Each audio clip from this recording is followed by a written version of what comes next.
Last we left off, you escorted Ismark to the Wachter residence, looking to show him the ritual circle in their hidden room, hoping it would provide enough damning evidence to turn the town against the Wachters. Instead, you found a ritual coming to completion as a large bone devil had been summoned by Lydia. After a tough-fought battle with the bone devil and its many spine devil summons, as the majority of you were trying to escape, Asterius decided to stare down the demon and smite the creature one last time, slaying it. We resume with everyone standing outside, watching in the distance as Ismark appears to be gathering townsfolk to witness the atrocity that had just taken place. Anton, your head goes cloudy for a moment, struggling to comprehend whether or not this is simply the side effect of the recent wild magic surge you had incurred. A moment passes, and then your mind's eye shifts everything into focus. But your friends around you have gone motionless, locked into the last positions that you saw them. You see a dark figure looming behind Honora. The faceless present, yet relatively humanoid in shape, drags a long, smoky tendril across her cheek, before slowly drifting away, rematerializing behind Anderson. The area around you grows darker still as an overwhelming darkness starts to envelop the sky and the town before you, seeping through the buildings and the trees before everything around you is cloudy and dark, gray mist-filled. A very brief moment passes before the mist takes shape in the form of a gaunt face. You have done well. Your friends would be so disappointed if they knew how often you've lied to them. I feed off of it. You like what I've done for you, yes? I need you to do something for me in return. Your mind fills with a series of flashing images in rapid succession, but you see and understand clearly what it's asking. The first image, the slain bone devil on the floor of the basement. The next, the puddle of what remains of Lydia Wachter. The next, the flames, large roaring flames engulfing the house, a vision of Ismark rushing up to the party with a group of people, with fear on his face and a faint glimmer of orange flickering in his eyes. The next is a vision of you, shrugging your shoulders, mouthing the words, I don't know what happened. Two words fill your mind, echoing repeatedly. Burn it. Burn it. What do you do? Well, burning it would be a little more or a little easier if I had some fire spells on hand. I don't know what to do.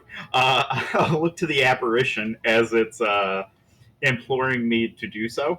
Like, kind of lack the ability to set things on fire, so I don't know exactly how you want me to achieve this. Trust in my power.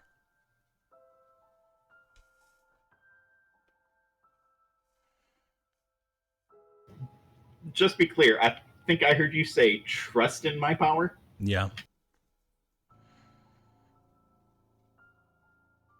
So, as you're seeing this, the rest of your friends, the rest of your party members, standing frozen in motion. Honora looking off towards Ismark, finger outstretched, mouth open wide, looking back, coming out of the door, still walking towards the rest of you. You see Asterius, kind of a smirk on his face a little bit after his recent accomplishment. But the rest of people looking around, kind of bewilderment. But you are able to freely move about.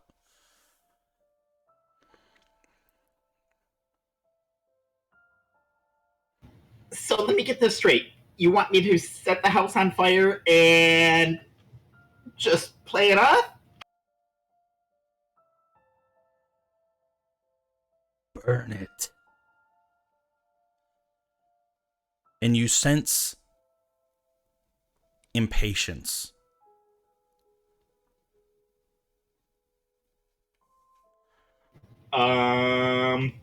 Well, I don't want to use a leveled spell slot, Are so I you are will. you like, how is your character thinking that? Like, obviously you're thinking to yourself, like, I don't want to use a spell slot. How is your character thinking about this? Like, I'm gonna kind of go, like, I don't know, like, how are you thinking about it?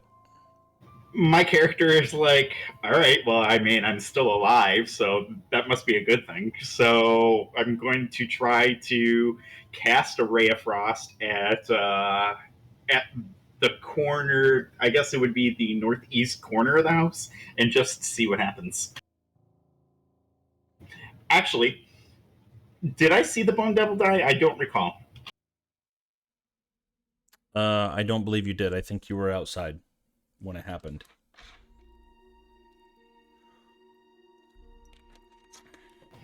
Is the door still open? Yeah.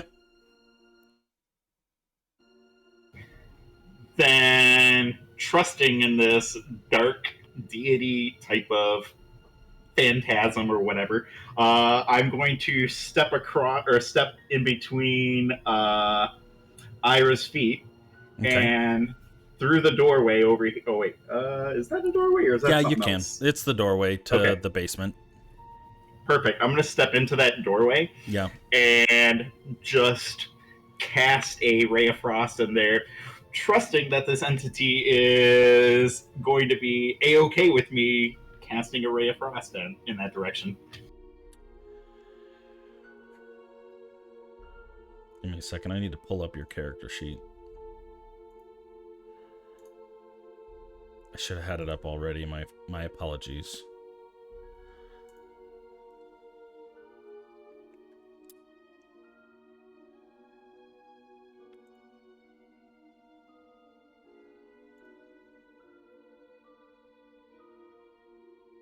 Spells.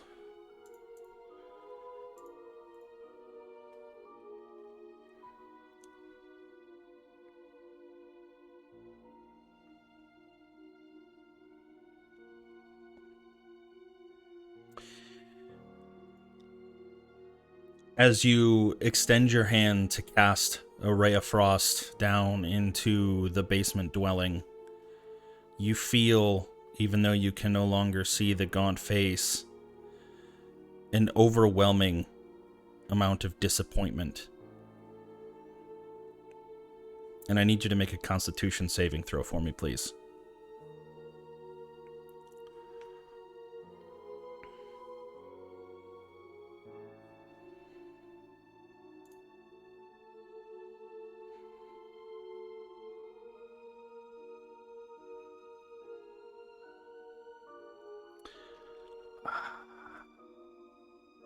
Oh, please tell me that's a failure.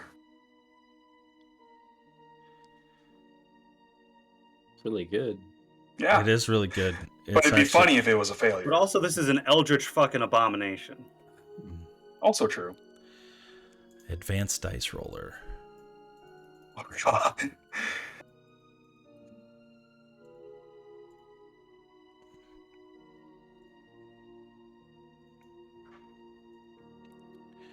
You take 26 points of necrotic damage. What the fuck? First. Ouch. Second. If That's a bra moment. If that reduces you to below 0, you still remain at 1 hit point. The spell cannot reduce you below 1 hit point. Your hit point maximum is also reduced by 26.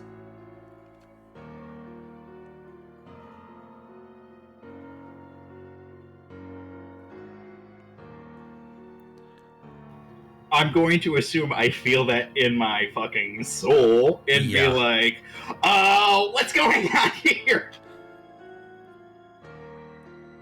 It tells you, or you can sense, that it was displeased with you using a cantrip or like the lowest of low level spells. It said trust in its power, saying that it would fuel your energy needed to cast a spell at a much higher level. And That you was not chose... what I understood. It was ambiguous. It was very... But you sense clearly now that it wants you to use basically the highest level chromatic orb that you can fire. You don't have any, but it wants you to try. I mean, I've got one spell slot left, so if that's what the dark entity is telling me to do, and if it's going to fucking rip my butt open, then so be it. I'm gonna cast Chromatic Orb at level 1, and I wouldn't say scared, but nervous because it is an element that I'm not used to dealing with. Okay. I will cast it with fire. Okay.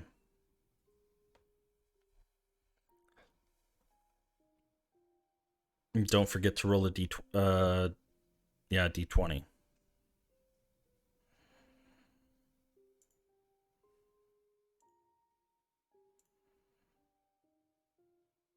I hope he gets that HP back.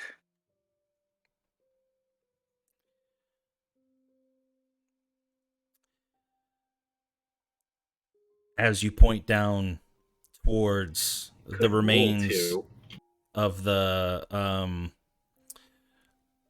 Bone Devil and Lydia, and you cast this chromatic orb, you hear,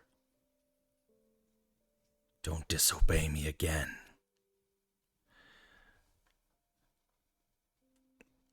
And the vision fades. You return back, standing on the stairs, having just cast the chromatic orb down into the basement, and you hear the return of shouting and chaos coming from above.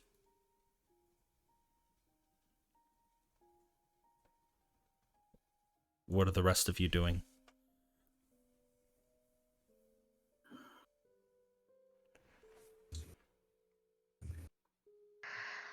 Looking off in the distance, you see Ismark still gathering people. You can hear him. Come, please. Let me show you what happened. The monstrosity that has been spawned by the Voctors over here. Please. And you just hear him trying to beckon people in that direction, and he's gaining a sizable crowd. Yeah. So we just got out of the basement in our minds. We just walked out. So yeah. What the hell was that? Anderson is just gonna come pretty much over here. Just sit down. He ain't doing too well. Empress feels you on that one. Empress, I think, is basically just rousing herself after being dragged up the stairs, revived to life. Do we see that the fire is happening yet, or?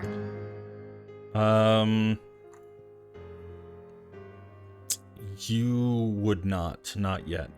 Yeah. It is still relatively contained to the basement.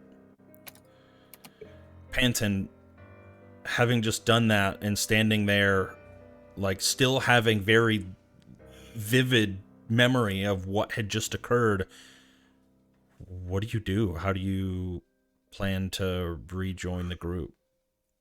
Or do you plan to rejoin the group? That is a very good question. So I'm kind of hurting now, so that was a little rough. And I'm just gonna kind of like try to be as stealthy as possible. Can I roll a stealth check? Yeah, are you just trying to like peer out and go ahead and give me a stealth check. Yeah. I kind of just I need a moment to recoup. Okay. I'll probably start heading out to try to meet Ismark and kind of direct him to the, this way. The bodies are over here. They're all dead. Do I notice him like Panton peeking out from the basement, just as I'm like idly walking along, I guess. What's your passive perception? 20. Yeah. Cleric wisdom. No, I gotcha. Sorry, buddy. Yeah. No, You would. Panton, like, how's your emotion as you're coming up? You're attempting, like, you're peeking out and you're trying to, time it to where everyone else is looking away as you ascend the dark stairwell, and what do you want to try to, like, hide behind a bush, or what are you trying to do once you get up there? Are you just trying to rejoin the group as nonchalantly as possible? Yeah, I'm trying to make sure that very few people notice me just coming out of the basement. Okay. Since I'm apparently a little arsonist. Yeah. As you look around, it seems that everybody is preoccupied except for as you make your final step out into the yard. Asterius happens to make eye contact with you for a brief moment, just acknowledging that you were just coming out. So yeah, you did see it. Especially if you're coming from the basement after all manners of fuckery went down from there, he still is a little bit on edge. So like, as soon as he hears you coming out there, his head sort of like twitched back to see, and then he wouldn't recognizes you and nods and continues along. Doesn't make anything of it. Just yet, anyways. Honora, as you are rushing towards Ismark and the group of people that he has, he's amassed probably about 20 or 30 people. And it's weird because the streets were relatively dead on your way over here after the attack that Strahd had made. But he was able to pull enough people from their homes in just random locations to start headed over your way. We have evidence, guys. We have evidence of their treachery. Just come see it's so gross. Prepare, women and children. Maybe you don't want to see. Just. And Ismark leads the group. Please back away. I'm gonna take a few people down there at a time. And by the time he starts to get towards the entrance of that basement, just the double doors that are on kind of the angled walk down, you can see black smoke rolling out, and he kind of turns to both Ira and Panton that are kind of over there in that general vicinity. I imagine you're not standing in the doorway anymore, but he's like, No. Was there a lot of fire down there? Did anybody... What... Is it safe for us to go? Yes, perhaps a bit too much fire, honestly. There was some fire, but it was only the beds that really caught on fire. Against the basement wall. Stone. Shouldn't have caught flame. And I'm gonna try to... It's like, there's a few of them that ran up through the house. I'm gonna try to stop them, and I'm gonna run around the house. Sorry, the map is not... Oh, there it is. Okay. I want to see if I can catch any of the cultists. Do I think, with my sense of time, that they've already made it out of here? Do I see any open windows, or... If you're just looking for open windows or something like that, give me a perception check. But if you want to genuinely, like, thoroughly search the area to see whether or not they've fled, give me an investigation.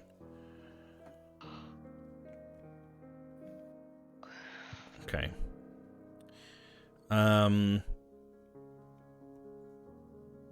Looking around the area, stepping through the garden and kind of looking around the house,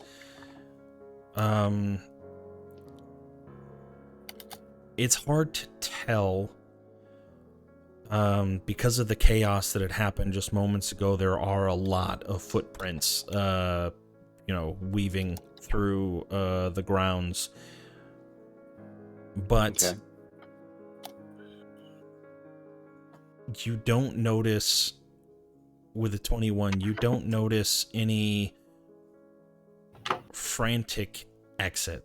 Like, the doors are all still closed, and you even kind of walk up to that one that you had just passed, and you turn the knob, and you realize that it's still locked.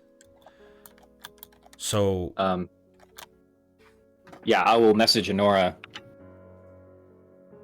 Just a heads up, some of them might still be inside that tried to flee when... Oh, don't go upstairs.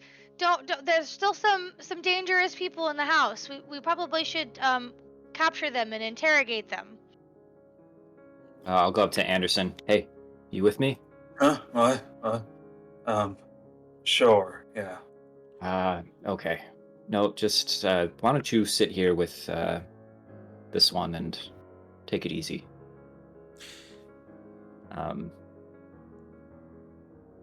Anderson just kind of nods, like puts his head down, like kind of tips his hat a bit. Can I look into the window, see if I see anybody? you do do. I see those people? Okay. Yeah, you see 3 poorly dressed women in they look to be servants of sorts. They don't look very well taken care of, but they seem to kind of be frantically rushing around, grabbing things in the bedroom, kind of making makeshift rucksacks. While you're doing that, while you're searching the perimeter, Ismark looks to you, Panton. Is there... I can't take these people down there if there's, rolling smoke. And he walks down there and sees that the flame is much larger and clearly unsafe. Is there anything that you can do to help? I need to show them this evidence. If I don't have this evidence, then it's all for nothing. I mean, I can try. I just don't know what happened. And you hear a voice in the back of your head. Don't do it. Lie. I mean, I just don't have anything really. I'm all tapped out from the demon down there, and I'm hurting really bad. And if the fire is bad as that smoke, I just don't think I'm in any shape to actually do it. And he sees you very distraught, and he puts his hand out and touches your shoulder. I understand. It's okay. That was quite the monstrosity. It's a feat that we're all alive. We all saw it. Did I hear Panton say that he was hurt really bad? Yeah, you would have if you came back. Okay. Yeah, then I will probably rush over to Panton and try to support him. I thought that they didn't get you. Where are you hurt? Are you okay? And just start kind of mother-henning him a little bit. At the same time, Asterius catches that he says he doesn't know what happened. Doesn't say anything, but finds it odd given that when everyone was clearly already walking out, he lingered for a bit back there before leaving. He doesn't say anything, but it's at least odd to him. Can you walk? I have a potion left. No. If you need it, I can give it to you. No. Don't worry about it. I just need a minute to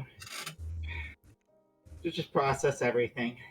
Asterius, give me a history check. Sure. With advantage because of how recent you're trying to recall something. Absolutely. Let's see here. Is there a button to roll with advantage on the no, you might just have to You click. just set it up in Roll20 the same way we would do normally. I got you. Well, I'll go ahead and hit this history button twice first. But is holding shift not work anymore? Is that a thing? I think so. Right? That's a 14. Not good rolls. Okay. You're thinking back to the battle, and your head's a little foggy because everything did happen so fast, and it was adrenaline filled.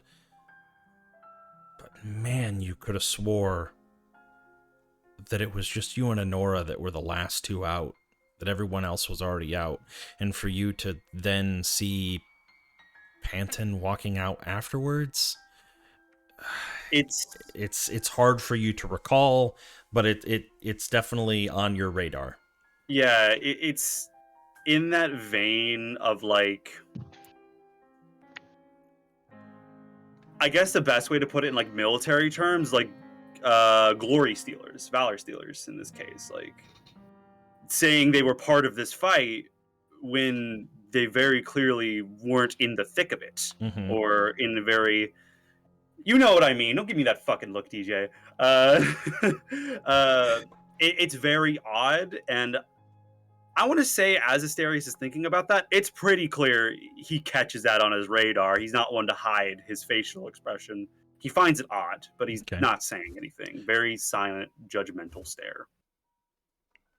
Ismark tries to take just a handful of people down,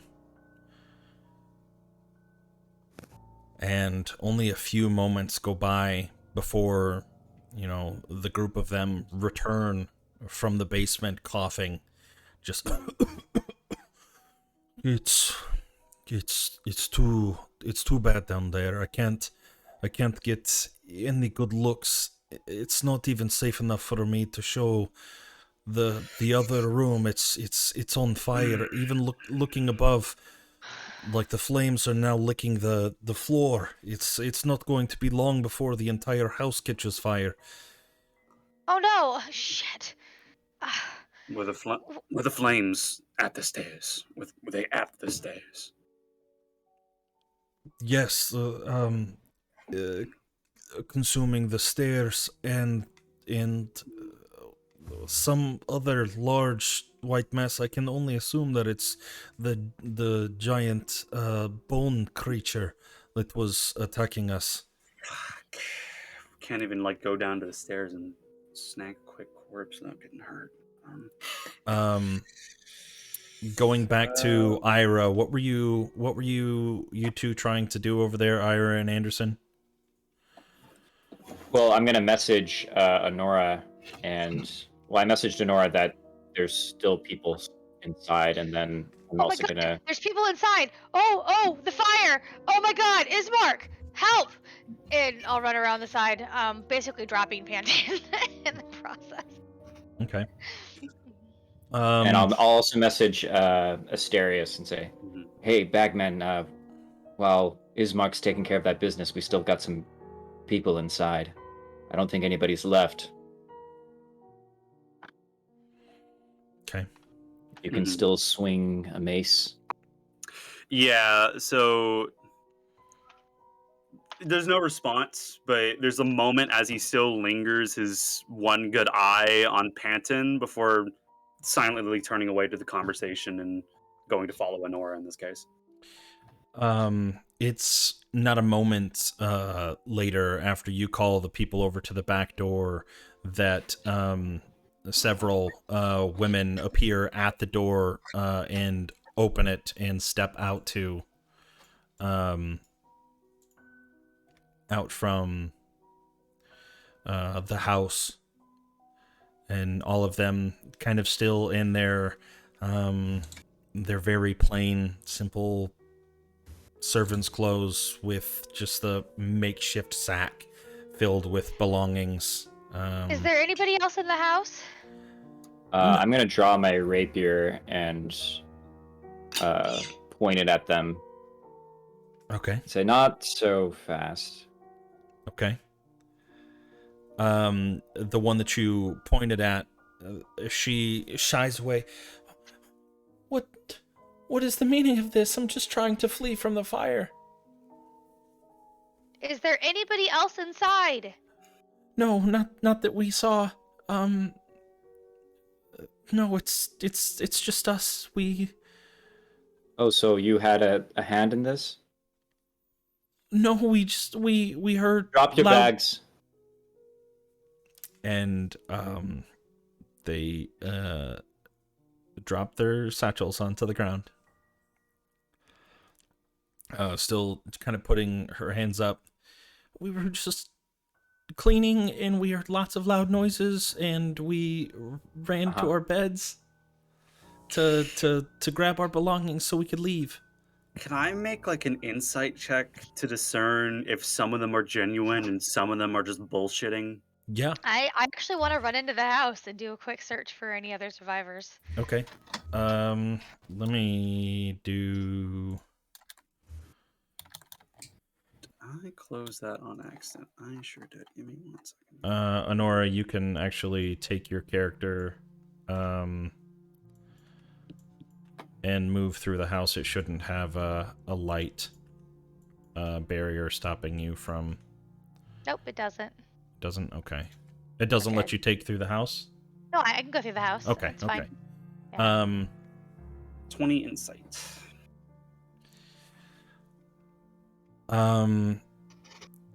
Only one of them seems to be genuinely telling the truth. 3 of them, however, seem disingenuous. They seem like they definitely know what was going on, and potentially were involved even in it more than you would like to believe. Asterius' current line of thought is people who fled from downstairs came upstairs, quick change of clothes, and trying to get out of town. So I guess what Asterius wants to do, at least, is to step forward to the group. Okay. And for the one that is genuine, Okay. he wants to. Okay. Yeah. He wants to ask them, "Would you please take a step over here so that they're away from the other 3?"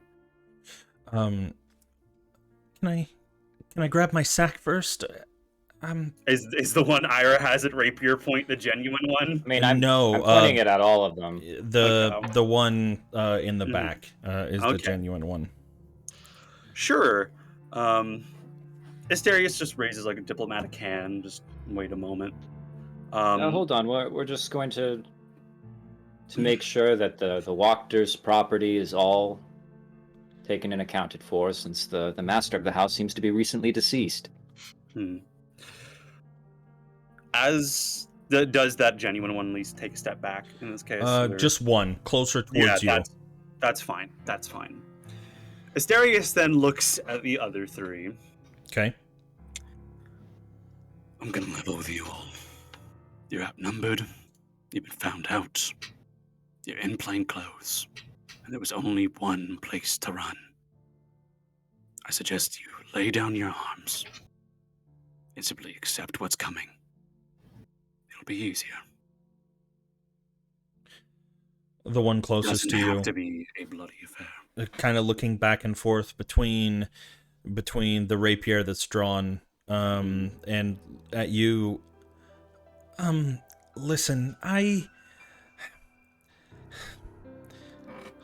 and she Amalthea, I'm so sorry. Look, we didn't have any. She forced us to. We didn't even know that it was possible. We had been down there so many times, and we just read from this book, and a little imp would show up, and we would. I am not the person to tell this story to. But you have to believe us, please. And then I believe you. It sounds like a lark. And I want to take my rapier and kind of poke through their bags and kind of see if there's any of their costumes tumble out. Yeah, the very first bag that you just kind of peel off to the side, you can see just the familiar black mask in dark robes, a couple amateur necromancy books spill out. About how long does it take me to run through the house? What are you searching for inside the house? While all this is going on outside, what are you searching for? Survivors? The entire ground floor is free. It looks relatively well maintained. It does kind of look like the dining room, however, had I don't know, it looked like they were having lunch or something, and kind of the remains are scattered about, but it all looks relatively fresh. Hasn't staled or anything. Do you go upstairs after having not finding anything in the downstairs? Yeah, I would attempt to find any survivors possible. Okay. So let's shift over to you now. Upstairs, you find the long corridor, several doors strewn along it. There's a set of double doors right there in front of you as you reach out and twist the knob as you... You're not supposed to be able to go through there. I don't know why it let you. Okay. Sorry. No, you're fine. We saw nothing. Yeah, it's okay. As you twist the knob to try to go through, you do find that it is locked. Do you try to... I'm gonna knock and be like, "Excuse me, if you're in here, the house is on fire. We need to get out of here." You take a moment to listen to see if you hear anything, and you do hear several patters, frantic, If I hear, quick, and you do feel a small thud kind of brush up against the door, and eventually some scratching, but you can tell that it's not human in nature. I would still try to save them, so I Okay. will attempt to break down the door. Okay, go ahead and give me a strength check. Probably the cat.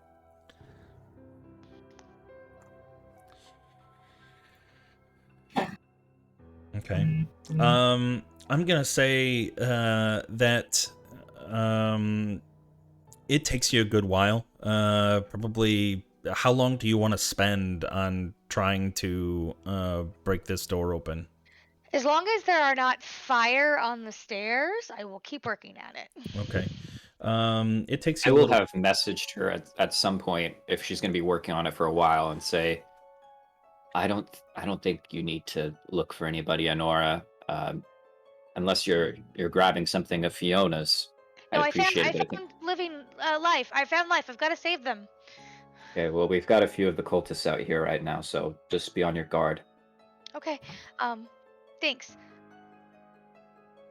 Okay. Yeah, so I'll be out of it for a while. I'll Okay, yeah, and you eventually break through enough to where you can kind of see. The door is hinged up enough that you can kind of push it in, and you start to see several cats making their way through the crack in the two doors through the bottom. Eventually you get it opened, and you can see that it is a large library just teeming with cats all over. God, it smells like shit, probably. Well- Do you you don't see any human life in there? Do you stick around to... Yeah, I'm gonna try to call the cats out here. Kitty, kitty, kitty, get them out. You know, Okay. send them.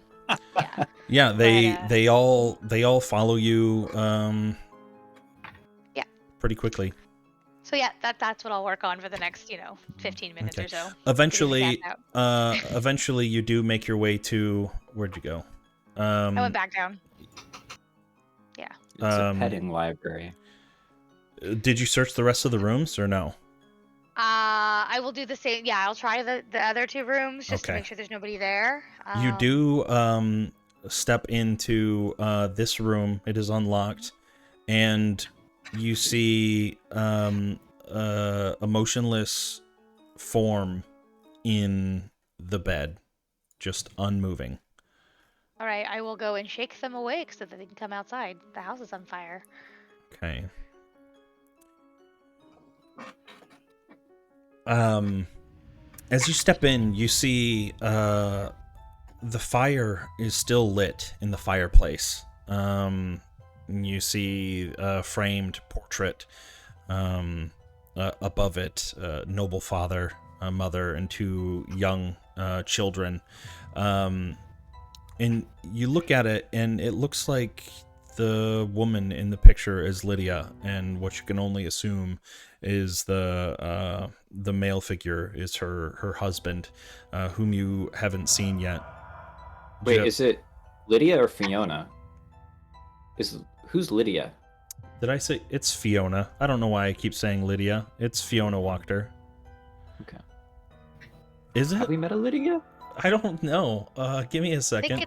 I think Lydia is the name of Of the the burgomaster's burgomaster's wife. wife. And Fiona is the Wachter. Yeah, Yeah. I feel like Fiona's the Wachter. Yeah, Yeah. let me double check. I might have Yeah. gotten my. Fiona Wives, Wachter is fighting to be the new burgomaster. Yeah, So- right. Okay, yeah, Fiona. I kept saying Lydia, but I meant to say Fiona. My apologies. I good inspiration to Ira for paying attention and catching me off guard. Yes. Fiona Wachter, and what you can only assume is her husband, getting over closer to the bed, you see the man dressed in black, and as you shake him, you see copper pieces that were covering his eyes slide off onto the bed. It bears a striking resemblance to the man that's in the photograph. His body is slightly decayed, and Oh, God. as you're in there, you see this, you start to notice the smell through the like scent of lavender oils that must have been burning on the end table, and it looks like this man had been deceased for several weeks. Yeah, so I will recoil in horror. Okay, I guess that's every place. Let's get out of here. Oh God. Dude, Barovia sucks. Right. You make your way back downstairs. I make my way back downstairs after letting the cats out. Yeah. There's Okay. an upstairs cat library. There was an upstairs cat library. Yes. The perfect story. Sorry. Never mind. So what were you saying to the three? Actually, we're gonna segue from that for a moment and get Temperance involved. Yeah.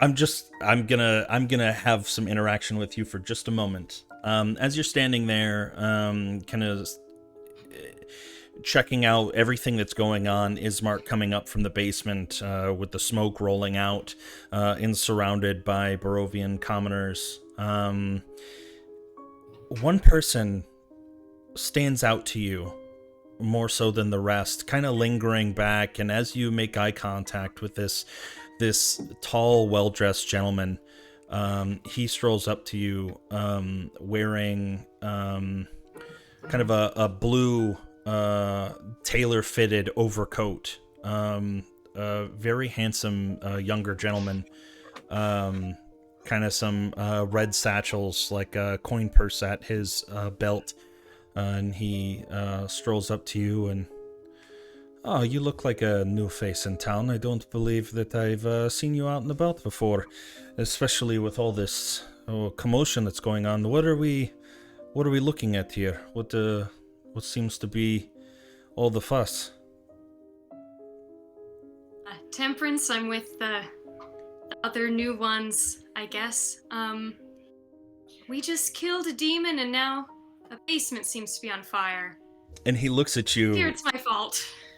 It seems to be almost like a shocked amusement. A demon, you say? That is... Oh, there's lots of weird things that are around here, but I haven't really heard of demons and basements. That's, and you vanquished this foe? No, I just made it worse. Well... Well, and he outstretches his hand. Not very many faces come through here without me knowing it. I'm Vasily. Pleasure to meet you. Silly. Good to meet you too. Whereabouts are you from? Just on the outskirts of town. I have a small cabin in the woods. I make my way through these parts. I come into town, several times a week just to check on things, see how it's going. Yes, Panton. Do I hear him mention himself as Vasily? Am I in that area? Make a you are I'm gonna say go ahead and make a what's your go ahead and make a perception check to see how much you're paying attention. You've got a lot on your plate. Oh, scheiße. Oh. The benefits of adding a new member to the party. Yep. Oh no. No, Panton, you're I don't even know what the you're silly is. yeah, it's okay. Oh, you will. You're unaware. You did not hear. You did not hear him introduce himself as Vasily. And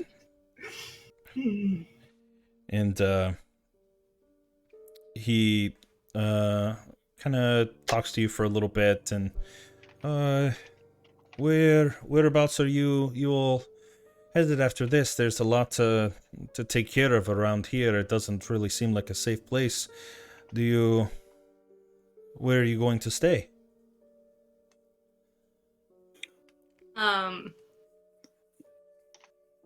Temperance would normally be, I think, very vague with someone, usually keeping her guard up.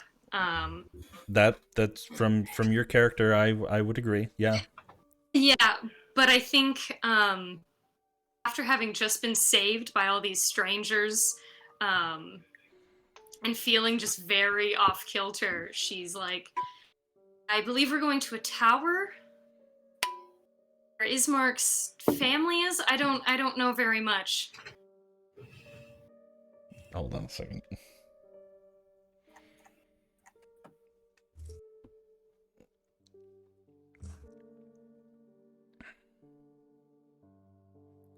Ismark, yes, I've heard of him. He was the burgomaster's son in town across. You say he has family here? Whereabouts is this tower? I don't know enough to tell you. I'm sorry. You could ask my new friends, I suppose. And he. I'll go talk to Ismark over there. I see him, and he just kind of pats you on the back, and you see him walk the opposite direction, away from Ismark. Fucking hell. And you notice that, and kind of looking over at Ismark and looking at this man that had just introduced himself as Vasily, just kind of walks away. And kind of watching him walk, he gets probably about 30 feet away from you and turns, and he smiles. And give me a perception check. Yeah, for sure.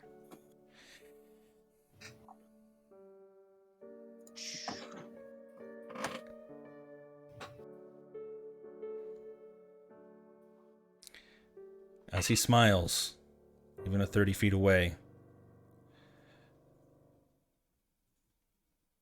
you can see that his canine teeth are a little bit longer than the rest. Uh-oh! Yeah. And he continues walking away and eventually disappears in behind a building, no longer in your line of sight. Going back to Iron Asterius. What are you guys doing with the three apprehended wannabe cultists? Asterius was going to let the genuine person take their belongings from the bag and send them on their way. While the other three, unless Ira has other plans, he was going to take them over to, what's his name?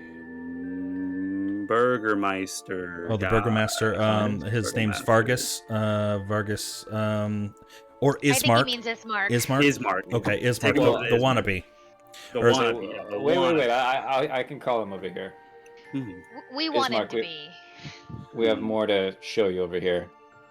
Ismark walks. Did I just call him Yeah, Ismark. I don't know why my brain's hecka foggy. He walks over. Who are these three from the house? Collaborators. Asterius just kind of points this mace to the collection of outfits. And he looks over and he kind of kicks open one of the bags, and very similar items spill out from within. Tell me, is this what the good, honest people of Barovia wear to the festivals? Are you asking that to the people or to Ismark? Kind of both. Listen, you have no idea what she was like. If we didn't make her tea just right, she would beat us. Okay? Who is this? Fiona. You're a master? Yes, we were part of her book club, but we don't have any powers. We're not like her. We were only there as witnesses to her power to spread word that she was eventually going to gain enough strength to take over Vallaki as burgomaster. She wanted to spread the fear so it would make it easier for her to take over when the time finally came. You gotta believe us. We're not strong enough to be able to commit those things ourselves. I believe it. But she was not strong enough to do it without you. Without your help. And the burgomaster knew there was a cult in town. They kind of look at each other, and then they, staring down into the ground as if being like scolded by a parent. They know that they've done wrong. They were already scared from, they fled from the scene rather than fighting. They know that this was not in the, not what they bargained for. Any one of you could have gone to the town guard or to the baron or to the burgomaster himself and had this taken care of. Ismark motions over the rest of the crowd that was kind of standing over there, lingering. Look, see this. I can't show you the basement, but this is proof enough. Tell them what you saw down in the basement. Tell them what you were a part of. And the group's kind of huddled around, and you can see these three women just looking shamefully, and they spill their guts, telling all. And you even see a member of the crowd step forward. Another woman. It is true. I was also a member of this book club. There was nothing even remotely close to something as big as a large demon. We mostly used it as an excuse. This town... Right, girls? We just used it as an excuse to get away from our husbands and drink wine down in the basement for a little bit. It was harmless. We didn't know she was serious. Vargas ruled with an iron fist. There was no way that he was going to let her take over. And then this happened, and it was a perfect storm. A bit late, but your honest tongue redeems you now. And the woman who was called by the name Amalthea, can I take my bag and can I take my things and go now? Please, just let us get home to our families. We've suffered so much. Asterius doesn't want to make that call himself because this is not his court to sort of prosecute. So why were you there in the first place? We were under attack, and you found that a good time to slip off and drink wine in a basement? Oh no, we weren't. We were the three that you're talking to now, or that are responding. That's our day homes. That's where we stay the majority of the week, taking care of Fiona and in the house.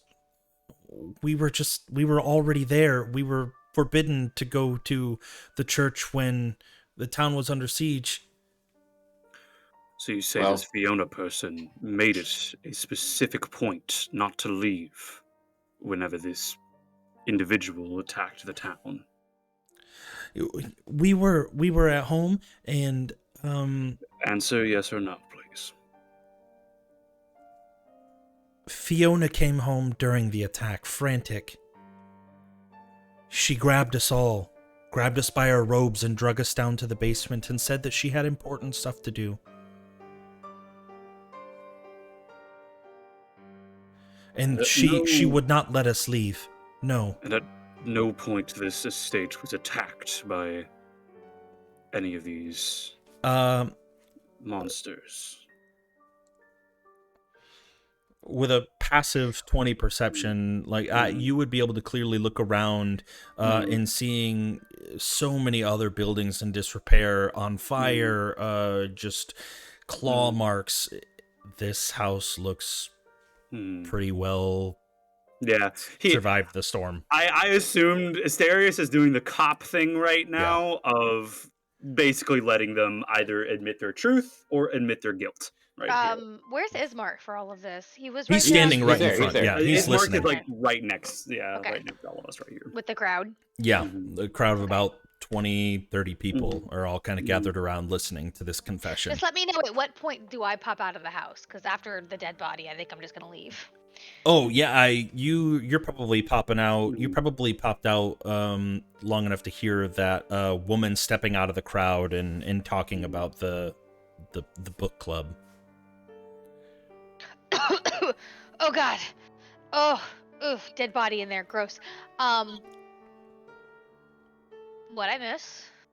And I Guys, would we even probably I would need even to get say out of- that Panton, sorry to interrupt you, Nora, I think Panton and Temperance probably eventually made their way over to the rest of the crowd. So you're all standing around listening to this information too. And how on fire is the house at this point? Should we be like concerned?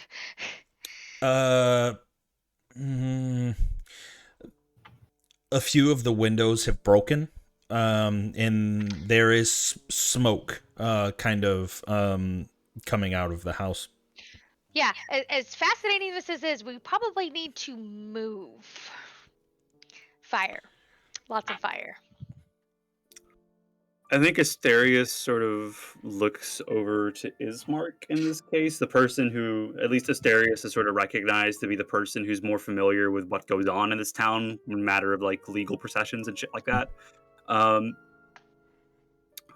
Friend, we may have just met each other today, not even an hour ago. But if you want my suggestion,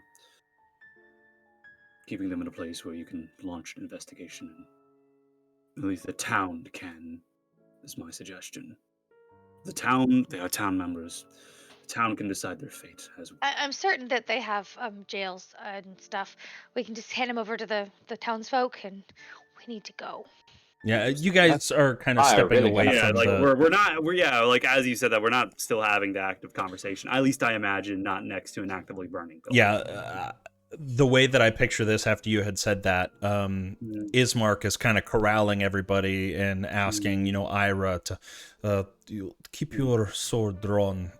Make sure that they don't run off. We will make this decision before too long. And you get far enough away from any burning building before continuing the conversation. Yeah. And he... As he says that to me, I will loudly say, "So it's as we feared. The coup was time to give Strahd an opening." I'm just gonna hang back for an extra second as people are leaving the building and just kind of stare at the flames, Okay. and then get out of the way. Is there no saving the house? The supplies could at least be useful to the town. Whatever It's... coin or... Pretty raging inferno. There is not enough means to... Why are there buckets so of many water. cats? I found an entire room full of cats. Yeah, at this point, there are probably about 9 or so cats that have just made their way out and just kind of mingling under people's feet, all black cats. A few of them kind of lingering over by Temperance. One of them even kind of like using your cloak or the bottom part of your clothes as like a tunic. scratching Yeah. post, just kind of digging their claws in and pulling them out. Are we gonna steal one of the cats? Is that what's about to happen? Are we? Temperance really wants to steal a cat now. Well, apparently they're own. Let's take one. Yeah. Um, No, they're homeless. Be yeah. rescued. I also found, I think, Fiona's husband, but he was beyond saving. He'd been dead for a while. Is It this was really, news that he was dead, or is this I something don't that was know. known? I could not tell you. I'm not familiar enough with this town. I've only visited several times. She had him all dressed up in bed, and it was really weird. That's Uh, not that. hmm. I don't know how. That's not that crazy. I refer weeks. This is weeks old corpse. As that's being said, Asterius just kind of tosses a casual glance to the three and to see if any of them show any signs of knowing about this. At least any obvious sort of like flinching or. As you're talking about the dead husband, Hmm. one of them pipes up, "Oh, that was such an unsightly thing. We had to bathe him and keep him clothed and constantly lather him with oils to keep his body fresh. Oh, I wouldn't wish it on anyone." And all servants were tasked with doing this. Is that normal for you too, Ira? I mean, is that what you do with the dead bodies back home? Some families will keep a body for a while and um, keep it in their living space and take care of it. It depends on what the family's history is and Our culture was to put it in the crypt with all the other ones. Yeah, especially after it starts rotting. preserve it and light some lavender oil and just keep it in a separate room. Everybody has their own grieving process, but it's not unheard of. You get far You enough know some away, weird families. Ismark kind of corrals the crowd. It's only been a short while, a day really, that I have been trying to petition myself is to take over as burgomaster in place of Baron Vargas for the atrocities that he has created. I hope that you see me and trust me as someone that will have your best interests at heart. All of Barovia's best interest at heart. I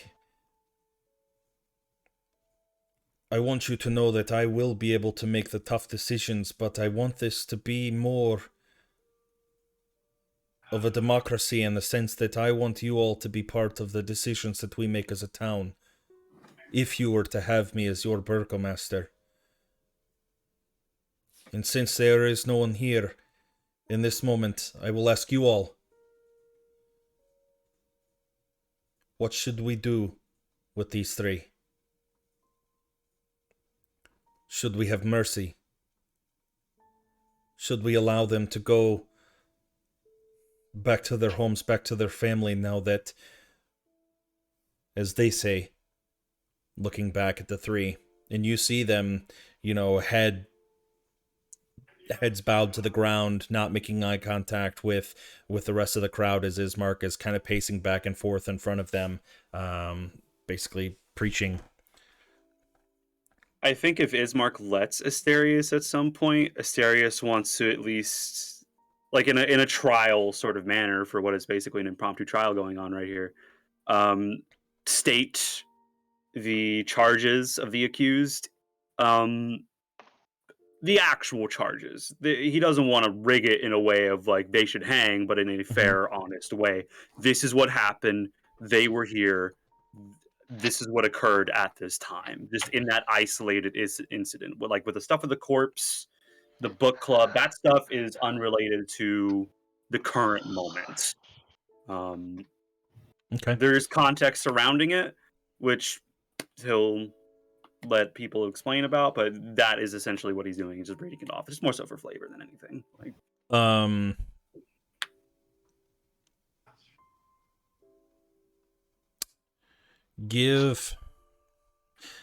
guess you're just stating facts. he is basically being kind of like a combination of like a bailiff and like guess a judge, but judge in the way of just sort of listing the charges, and that's it.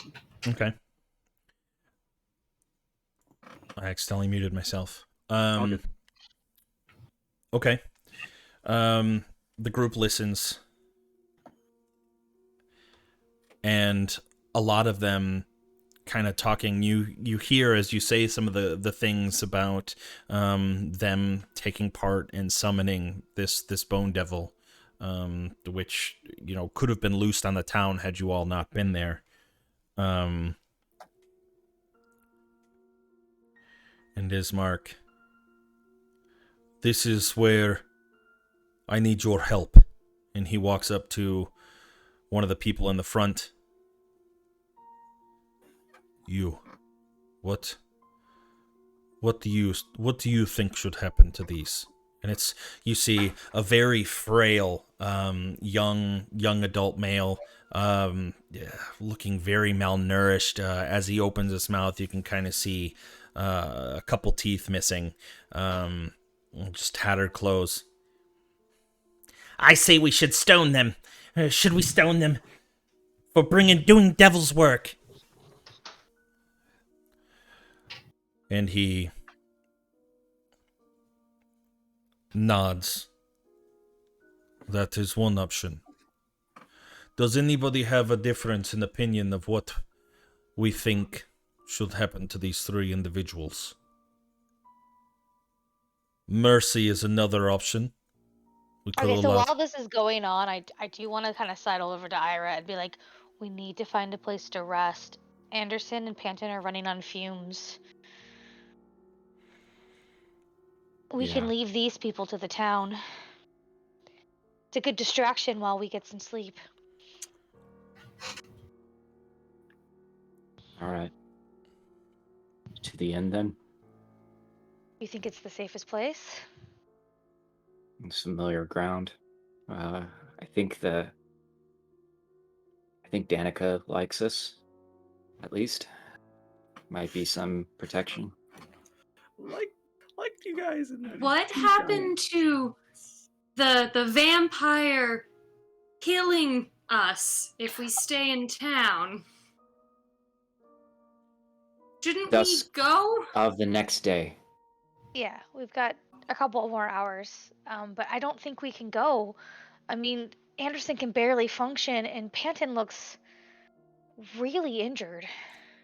To be clear, we've had it nice and easy in this town for the past 2 months, but we've been out on the road, and resting out there is not any safer than in town. It might be slightly safer. We can barricade the windows and stuff. To be it's clear, much safer in town. You have until tomorrow night, so you have more than 24 hours, which is enough for before the people of the Strahd's town needed to either have you brought to his gates or he would come back. And as you guys are kind of talking amongst yourselves, trying to decide where you want to stay, they come to a decision and vote. And they end up voting for hard labor. To have them be put to work helping repair the town. That sounds very fair. And Nora, I have a speech to make. No. Community service time. Yeah, I know. I'm all for. Nora feels good about that one. Finally, something that's not objectively the worst decision ever. And he, Ismark, walks over, and you can hear the last little bit of the conversation as the group starts to disperse. I will need to walk you to your home so I know where you live, so I will know if you try to skip town. And Ismark talks to the rest of you. I am going to escort these 3 to their houses so I know where they live. But if you need me, I will be at the church here probably within the next hour. Please take an escort with you, preferably those that are capable of protecting you in case these people Anybody's loyal decide to. to fight you. That would be awesome. He motions to a couple of the larger men in the crowd, looking at their clothes, differing a little bit, seeming to be in the familiar garb of the town's guard. You don't see any spears or anything like that, but good. I appreciate you looking out for me, Penton. I will. That's smart. Thank you. And they take their leave, and you're alone at the moment. I want to give him. Let's see. I can give a couple of daggers if needed. He's I mean, he's He's got a sword, doesn't he? yeah, he's he he's has a equipped. sword. He's good. He's strapped. You keep that motherfucking thing on him. Yeah. Okay, cool. Right on. I want to give him 50 Electrum, Okay. and I want him to. Oh fuck! What is his name? Electrum. Find Zoldar, and maybe keep him on your payroll for a little bit. He's one of the best fighters in the town, and the people know who he is.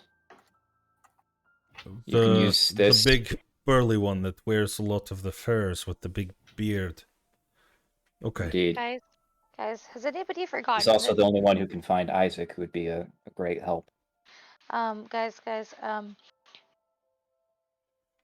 we need to go someplace, and we need to go there pretty stealthily so that nobody follows us. I think that if we look like we're going to the inn and then maybe turn to the other place that we know, because Fiona's sons are still around, Yes. and they might be looking for, vengeance. If anybody asks where we are, tell them we're at the coffin maker's place. Are you telling that to Ismark? Mhm. Okay. Say that one more time. Sorry, I was reading a private message. If anyone asks where we are, tell them we're at the coffin. Mhm. The coffin maker's place. Or I'll turn to Honora and just beckon her over. Mhm. Do you think it'd be better if maybe we stayed in our house and told everybody we were staying at the inn? I don't want to put Danica in danger, so if we tell everyone we're staying at the coffin maker's place and then we stay at our place, we should be okay, right? Wait. You. Where did you say you lived again? Who are you talking to? Oh. Temperance, yeah. I was gonna say, doesn't Temperance have a house we can just? Yeah, I've got it. I suggested my place a while ago. Yeah, but people know that you would be there. Don't know much. So, yeah, Temperance, you would know that while your face is people have seen you, you've kept a low enough profile that people wouldn't be like, oh yeah, that's that girl that was in that group and she lives over there. You would be okay. Yeah, I think it would be totally safe. Yeah. Everyone. But to we don't stay know in you, so I don't know if we would trust you on that one. I'm gonna go out on a limb here and just say we outnumber her. I think we'll be fine. No. I'm not worried about her doing us any damage. I'm worried about her not telling the truth or being aware of how known her place is. I see, We I see. have a place that is a little bit more hush hush that we're gonna go to. All right. Say And that that we we're should do it staying. stealthily. Let's say we're staying with the one with the weird hat. Then. Okay. And you don't as have for anything? My you, hat is very nice, thank you. Temperance, you don't have anything in I'm your house sure it that's is where you're from. valuable, or you would be really upset if it got looted and or stolen, right? Well, that's what I'm saying. Maybe we should go there first, and she can pick up whatever she needs. And she seems to have the good sense to leave. And then we can make Don't our keep way. any value. All valuables stay on me at all times. I don't trust any home.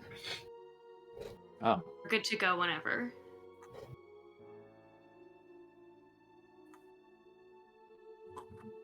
it's that crappy of a place, huh? Yeah. To be fair, there aren't very many. Like anybody's home that isn't the burgomaster or like a very prominent figurehead of the town, it's not a nice place to live. Like according to the rest of like Faerun, Sword Coast, like any homes that you would see, places, towns, like much better repair. Like this is every home here. So leaky worst roofs. reviews. Yeah. Okay. I'll also. Okay, so we'll stay at our own house. If you need us, I'll tell him where to stand, like out in the street, kind of near where our Ismark? abandoned house You're is. talking Yeah. to Ismark at this point. Okay. Yeah. And then, oh, by the way, the former burgomaster still lives. I may have. They're in my debt. So hopefully they won't cause you any trouble. But just be aware that Lydia and him and their son are still alive. They should be at the church. I will make sure to talk to Varkas. We... I don't want to say that that I deserve and I told you so, but I'm starting to think that a real leadership change around here could be good for the town, and I think a more diplomatic approach, if I could talk to Vargas and maybe even convince him that maybe it would be good for even his own mental health if he stepped aside and allowed me to take on more of the work. Still, I will tell him I'm still consulting him for different things and allow him to have at least some part in the running of the town. But I think that it would be best if I tried to pull the strings. Tell him perhaps he can find a brighter future in this, and I'll hand him a sprig of the gigglefoot. Help me, remind me, you've given this to Ismark in the past, right? Okay. Yeah, so Ismark was like, oh, this is the perfect distraction. That's right. Yeah. He takes it and he smiles, and if there's anything that could make Vargas not look like he has a stick up his ass, this would be it.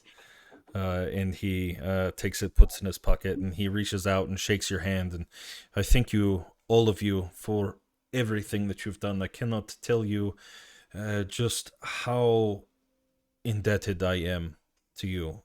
First, for helping me save my sister, bring her here, but also the effort in which you put your lives at risk time after time.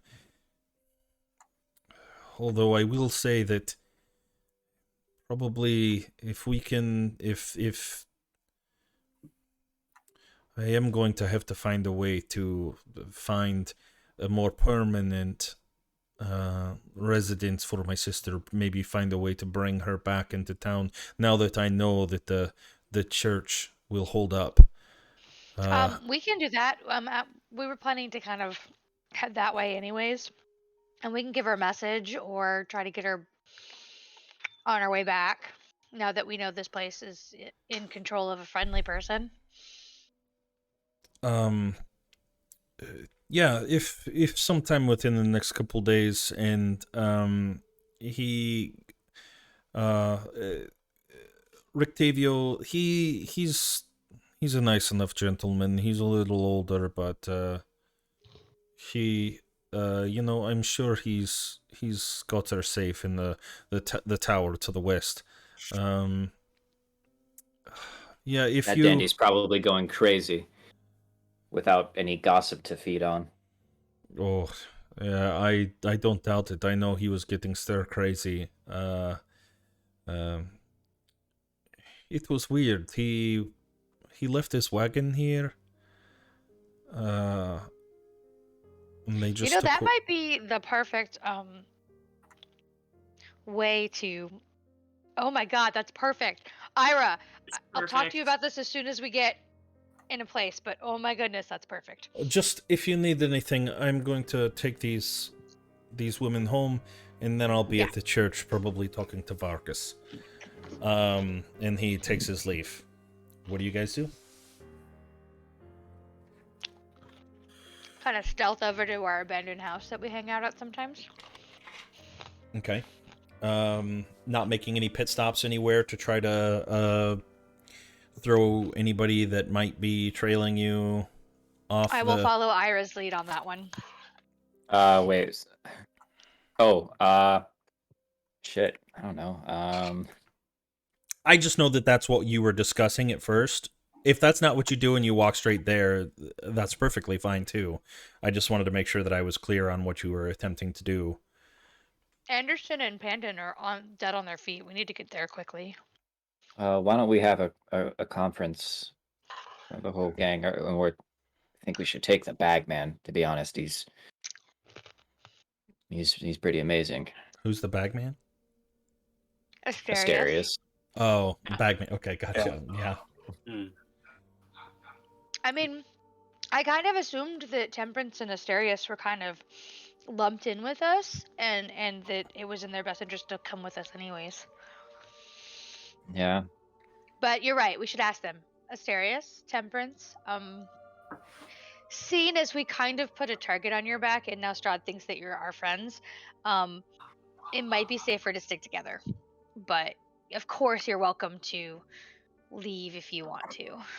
No. I would like to Asterius. stay. Well, time for a new character. Let's go. Hi. Asterius takes a moment and sort of scratches at his beard.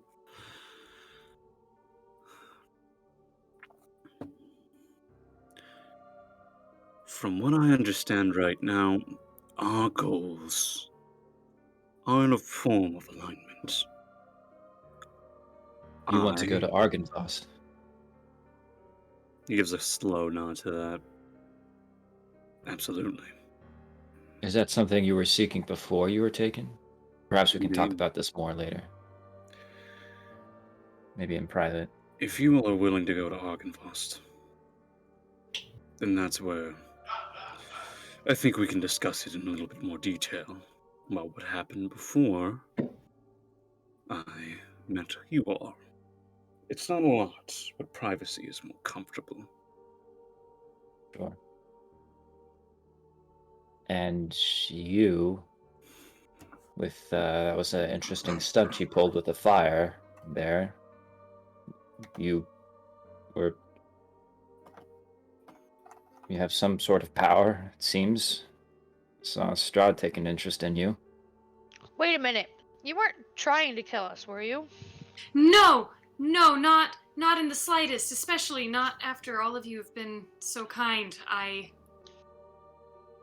I've only ever practiced on my own and outdoors. I didn't expect it to do what it did. You and Panton will have a lot to talk about, I imagine. So again, Speaking the of, choice is yours. You're welcome to join us, or try to make it on your own. We don't want to force anybody, but I think it's safer to stick with us. I would like to stay with you. Okay. All right, Ira, lead the way. I'm tired. just looking around, is any of that crowd kind of? I assume we kind of like took our own distance to kind of take a private counsel for a moment. Is anybody kind of eyeing us?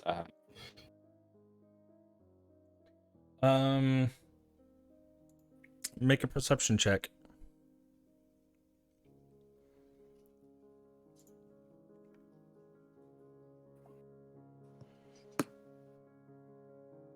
Are we all doing perception? Sorry.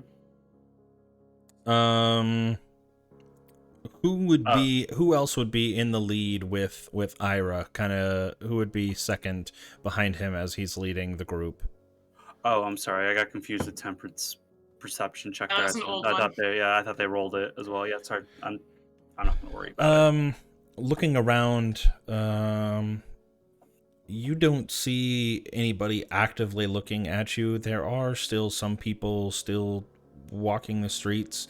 A lot of people are picking up random debris and kind of throwing it around in their yards, looking to be doing some sort of damage control, just trying to clean up the areas. But nobody seems to, at least from what you can tell, seems to be actively paying attention to you. Okay, so Joseph doesn't know how to do this, but Ira probably has more experience with like taking a route and like either doubling back or like waiting in like an alley for a while to make sure that we're not followed, and winding over to the doppelganger's house. Okay.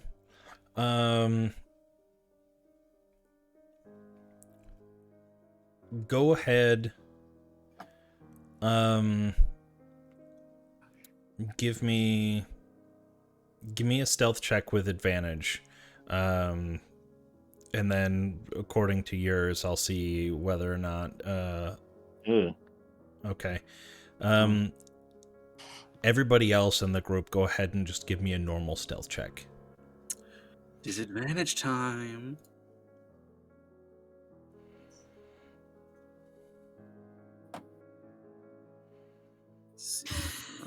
Disadvantage. Oh, That hat. Ooh. Hey!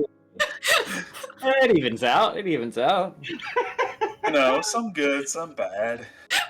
Our Balanced total is as 13. These like, I goddamn got right in the newcomers middle. don't know how to move I with think the it's a group. pretty fitting Tiny, result. it works for me. balanced as all things Temperance should is be. useless.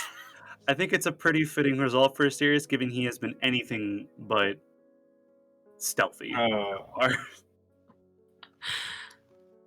Nora's so fucking average. That's the best part. That average backdrop for the more fantastical elements.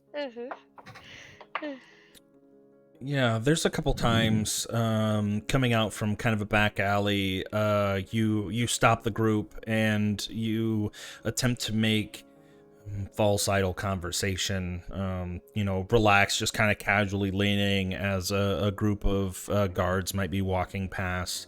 But you feel relatively confident that you didn't draw any unnecessary attention to yourself. You make your way to the home that you had kind of taken over from the doppelganger. How do you enter? Do you enter through the front door? Wait, did you guys murder a doppelganger and just take their house? Shit. Yeah, No. totally. We anything murdered about people. That sounds like us.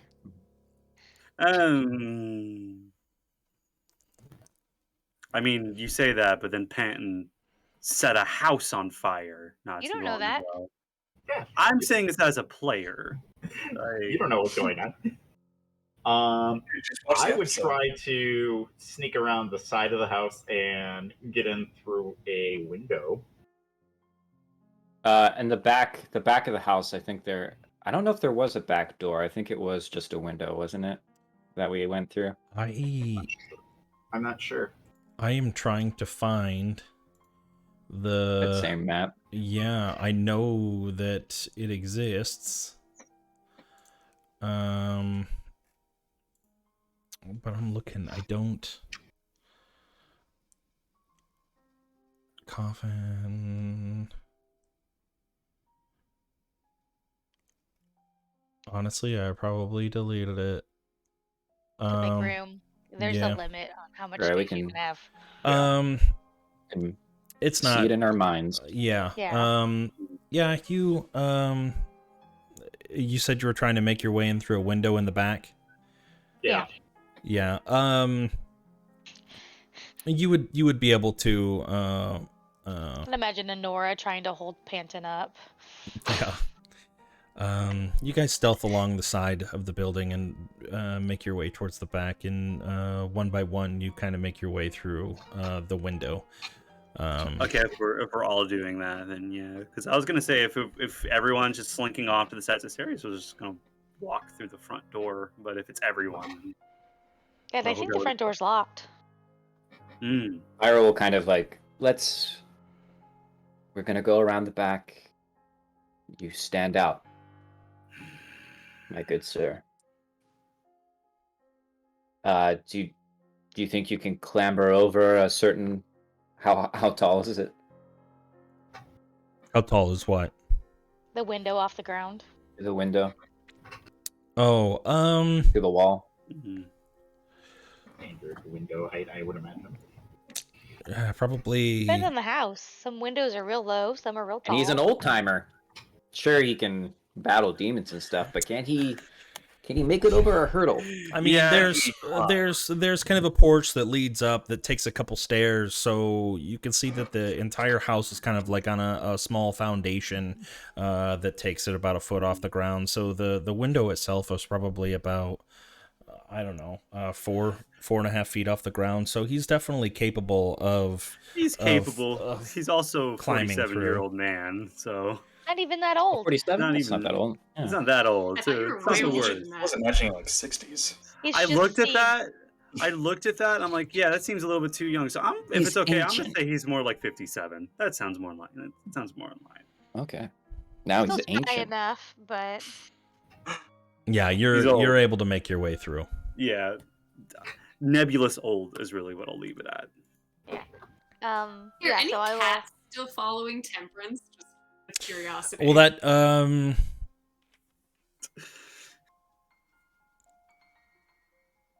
Do you want a pet cat? I don't know. I just thought it might be fun if cats are just following her around. out of the 9 that were originally out, and the several that had kind of made their way around to you,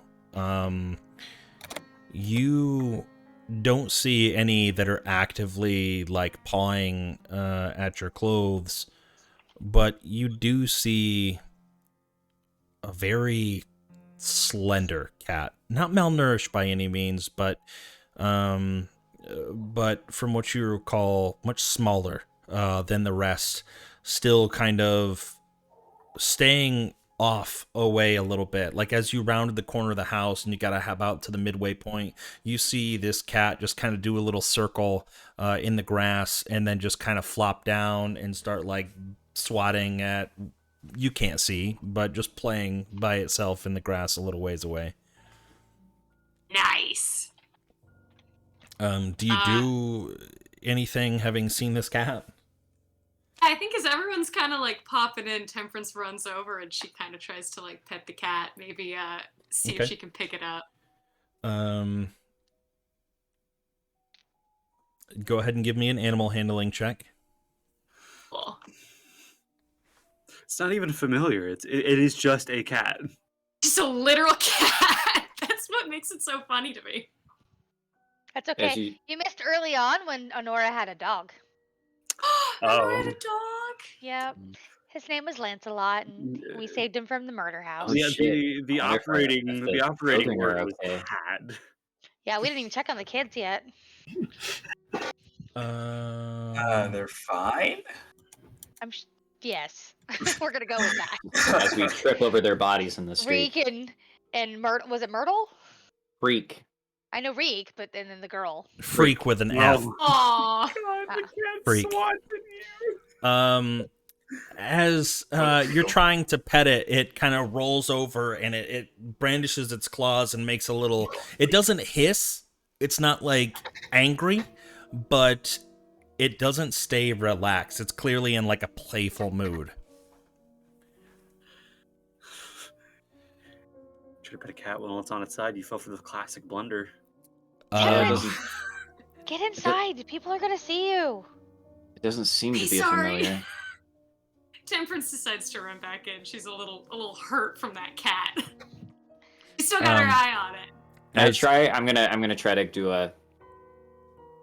Okay, yeah. No. As are you? Hand the cat over. Yeah, just mage hand it. Campaign's getting derailed by Make an animal handling check, Sorry. Ira. Because as Temperance goes to run away, the cat kind of squirrels over and starts running. And as it's playfully chasing Temperance, you like turn, and it's something about you as a person. As you're like trying to get the cat to come towards you, it just like, nope, and just veers off to the side. And Well, time to go chase the cat. you see it just kind of darts behind some bushes and just kind of like crouches down and is looking Quit out. fucking around and get inside before somebody notices. I'll snap my fingers and Rigsby appears on my shoulder. I prefer owls anyway. They're better than cats because they're like cats but with wings. Asterius is like in the wind, like on the other side of the window, but is like hearing this, and he's just like pinching the bridge of his nose at this point.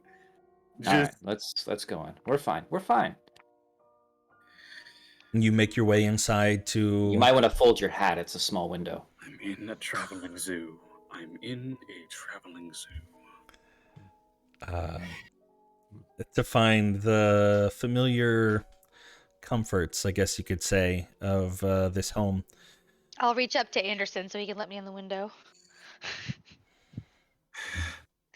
Yeah, He will do his no best checks to needed. help. You guys are all able to make your way into the home.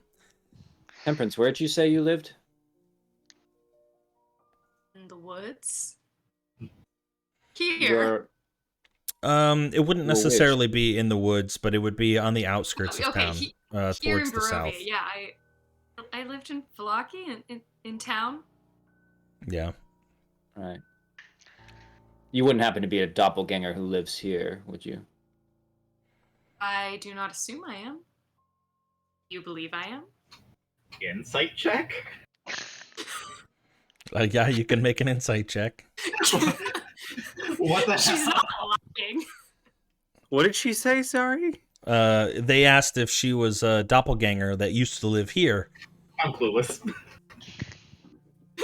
I don't know, She maybe said, she's a I don't doppelganger. believe that I am, but I might be, so who knows? Yeah. Eventually. Ira, you can tell that she definitely doesn't have the same mannerisms as the previous doppelganger that you had encountered. So maybe I a guess new if doppelganger. that last one could have set us all aflame like you did, he would have done so. I'm gonna lean Sorry. down, or Smack cut over to Asterius, salving the burns on him from a fucking fireball she dropped. at this point, Honora's gonna bring her attention to Anderson because he's been acting weird for a while. Her? Well, What? a while is subjective, really, if you look at the Yeah. chronological Like timeline. 3 Okay. hours, 3 or 4 hours. Anderson, you've been really quiet. Are you okay? Something I'm happened? quiet. Quiet. No, y'all been whispering all night. Barely hear ya. What? No, we've been talking normal. Are you? Did something happen to you? Did Strahd do something to you? Let's see. Was fighting something happened, and I just kind of remember running. I don't And then you passed know. out at the church. I don't even remember making it to the church. And you stayed in your human form. Is that for Asterius? And were you trying not to scare them in that fight? Anderson just looked really I mean, he looks just confused, just like exhausted, like he's hasn't like thought about it. Just Oh. like If you guys are going to spend time with us, you have to understand that Anderson is a good werewolf. He turns into a werewolf, but he would never hurt anybody. He's actually like a I vegetarian. feel like you're saying that more to Asterius than Temperance right now. I'm not gonna lie. Both of you. Just both of you. Just so you know, like, don't freak out when he changes, gets all hairy. He's a good boy. He's a very good boy. I He's saved our bacon on so many occasions, and I don't believe he would ever hurt us. So I don't see any reason why he'd hurt either one of you guys either. Asterius makes a mental note. He doesn't have a pet. He is the pet. I understand now. look, I'm tired of thinking about this. I'm going to bed. Yeah, I was gonna ask. You know, because he's old, I have to ask: is there a recliner here, or like anything, like a lounge chair, or anything like that? A lazy boy. Like Yeah. like an armchair. Okay. A rocking chair. Yeah. There's one of those like chase lounges. Like it's got Perfect. the back, and then half of it has kind of like a sloped armrest, and it's just kind of tucked into the wall. Just kind of a red velvety texture, relatively worn cushions. Like when you sit down on it, you can definitely feel the wooden material underneath of it. But it's a comfort of not having to stand and fight. Yeah. Asterius does that old thing where, like, he takes off his armor, of course, so he doesn't need exhaustion or anything like that. Settles into the chair and falls asleep after like 20 minutes of sitting. Okay. I'll take first watch. I seem to be the most hardy after all of today, so I'll take first watch. Asterius can take like third watch if need be. I want to take watch with Temperance. Okay. Who I'm knows? down. Temperature's even taking a watch. Who knows? Yeah. Bro. Temperance, she's down to take last watch. Okay. Oh, that's very kind of you all. I can take one too. I'm not too bad. I'll wake you up after a few hours. What time is it right now? Early morning, actually. I would say it's probably around 8 a.m. if I remember our timeline correctly, Mm, Really? or maybe like 5 a.m. no. Really? I don't think so. I think it's Because I you remember were- that the you- Strahd fight happened in the evening, and then yeah. we haven't slept, and then we went and did the Fiona thing. And Yeah, I would say that it's more towards like almost midnight. Yeah, makes sense. Yeah, I mean, like, even though the okay. fights took us entire sessions, like, in the grand scheme of things, They only took like minutes. yeah, to actually they took conclude. 10-15 minutes for the entire I was battle. more talking about like the trial and all the talking and then the walking and. Yeah. That's fine. No, If it's it's midnight, probably it's about midnight, yeah. For everybody who is going to do a watch, I will describe again the figures that I noticed in the church were planning to fuck us up. Okay.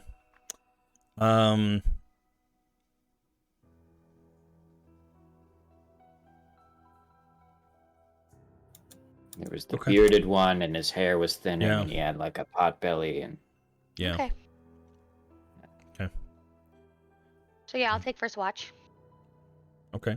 How are the rest of you? You guys just finding random wait, corners who of else? He's just going to sleep. He seems pretty confident. He would have at least said like he'll take like a third watch, like, but he is definitely sleeping. All right, and you two, Panton, you want to take a watch? Well, really, in all honesty, I just want to kind of compare notes because while you have some wonderful little abilities, Temperance is full on like something else, and I just kind of want to toss a few ideas, see what she's all about, how she gets her power, see if she's like me, if she's something else, that kind of stuff. Right. Sorry, It's going to be a conversational So watch. if everyone Okay. takes Oh, yeah. 2 hours, then that gets us the full night's rest.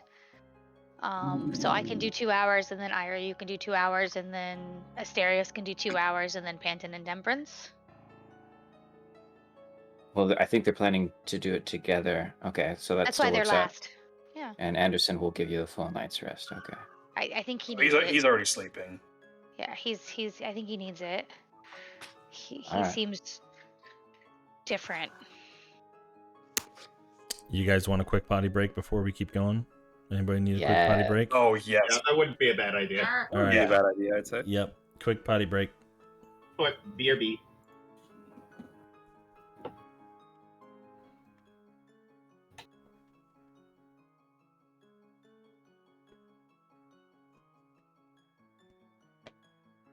Just turn your camera off. Oh, well, I guess you can't because it messes up the.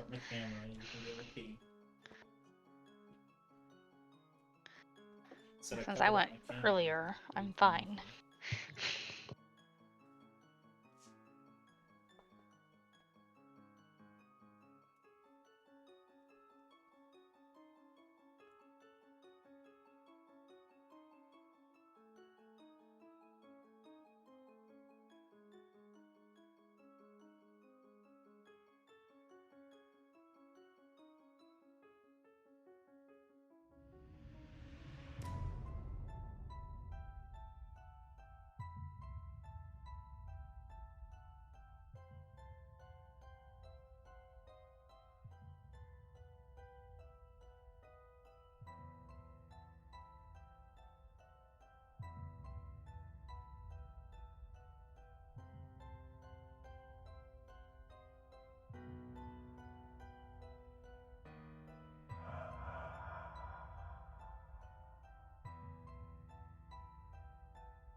Sleeping on the recliner. It's a chaise lounge. That's just a fancy. fancy. That's just a fancy recliner. Except for the fact that it doesn't recline, it just has. It's already reclined. It's already busted out. Mhm. God, Asterius is such a dad. He is someone, all right.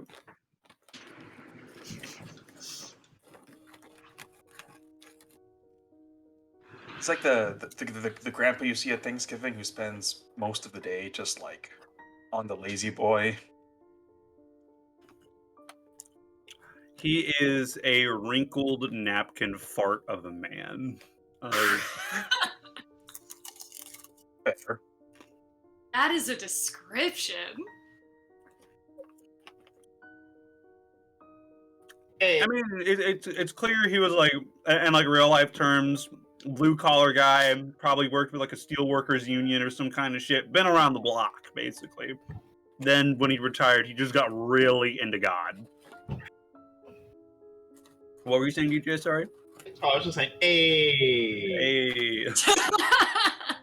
That's all. Nothing crazy yet. Not yet. Not yet. Temperance, just something real quick to add before we get started again. Because your character wasn't brought here in a bag, like in stowed, I added 2 things to your inventory. One of them was a potion of greater healing, and the other one was an item that is for you to know, and for other people to find out if you ever choose to use it. If you have any questions, don't hesitate to ask. And it's not that they can't know what it is. I'm just not going to be the one that tells them. Okay, cool. Imagine not being brought in a fucking bag. Look at this chick. Are you fucking kidding me? Right? He's the bag man. I'm the bag man. I like that name. Bagman. The bag man. Shudder looks and over hide- Vallaki Shudder and hide from when the Bagman rafters. arrives. We did find him in a bag, to be fair. Whenever demons encroach. Shudder and fear. The bag man approacheth. And also Temperance for a description of kind of what that gentleman looked like that you were talking to. That is kind of what he looked Damn, like. he's hot. Yeah, he was a good-looking dude. Yeah. Well-dressed no wonder dude. Temperance just like Oh was my like, God, yes, I he is trust hot. everything you're asking me. You know this man's a bisexual because he got the fingerless gloves. And a Oh, couple yeah. rings on there too. Oh, yeah. All right. Dandy, right? We resume with Honora taking first watch, correct? Yep. Go ahead and give me a perception check. I'm good at these. Really good. Famous last words. Oh, actually, though. Uh-oh. Really You saw good. the dice. Um, Yeah, Nora's just kind of happy that everyone is safe and quiet, and so she's just probably like just maybe crying against the wall a little bit, feeling a little overwhelmed. Yeah, and also the constant need to continue to look at your what appeared to be very injured brother. And also kind of taking the moment while he's sleeping to look at how much he has aged. Like, the boyish charm is still there, but you can definitely tell that he has gained, what was it, 6 years? Yeah. Yeah. 6 years in age. So that disrupted you, but This place is so hard on us. you We need to get out of here.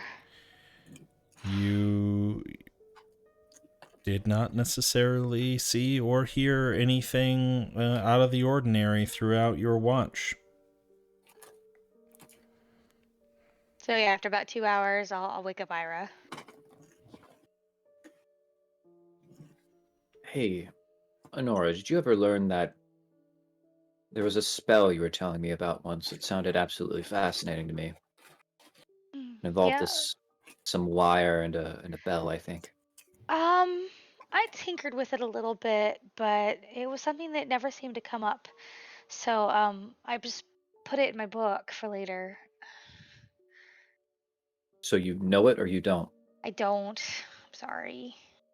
I think I've forgotten some of the words.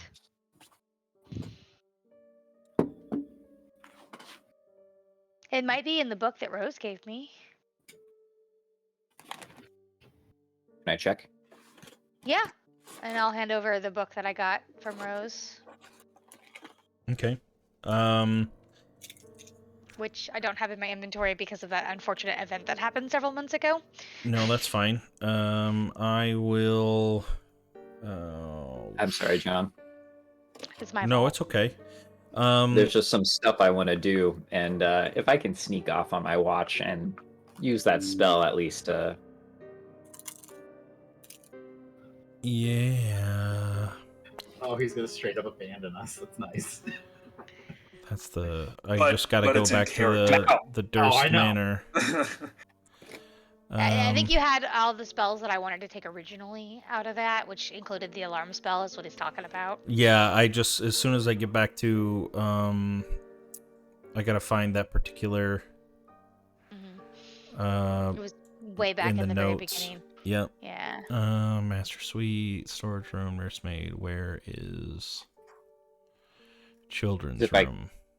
If I can find it and do the spell myself, since I can use it out of, I assume, somebody else's book. It's a ritual, right? You can ritual cast? Yeah. Yeah, I can't, so.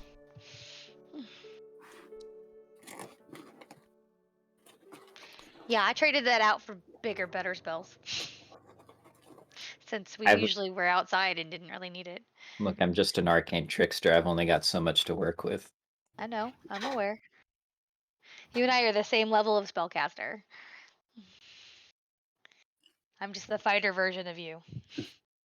We're the same level of spellcaster, which is just laughing. I'll find that book eventually. I think I might. Oh, here it is. Here it is. Okay, found it.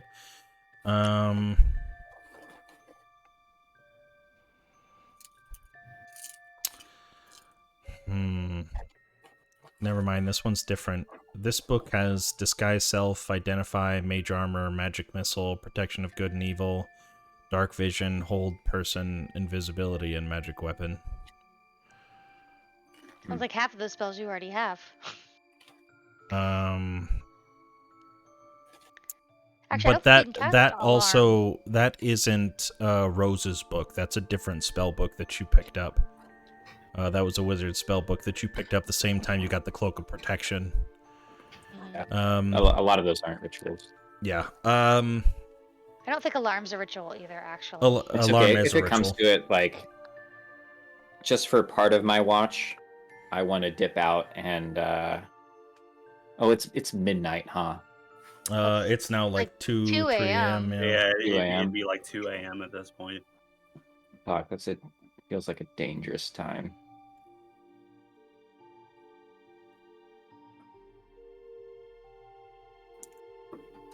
Probably cold as fuck out there.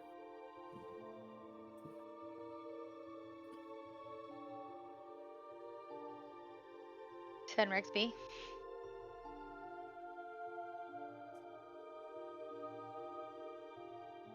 What do you do? I want to write something down and deliver it to a certain place. I guess I will message that to you privately. Okay. Yeah, you can do that. Is there anything else that you want to do on your watch besides that? No, it's too late, I think. How much... this is my bad. I can't remember how much of the Gigglefoot I gave Donica.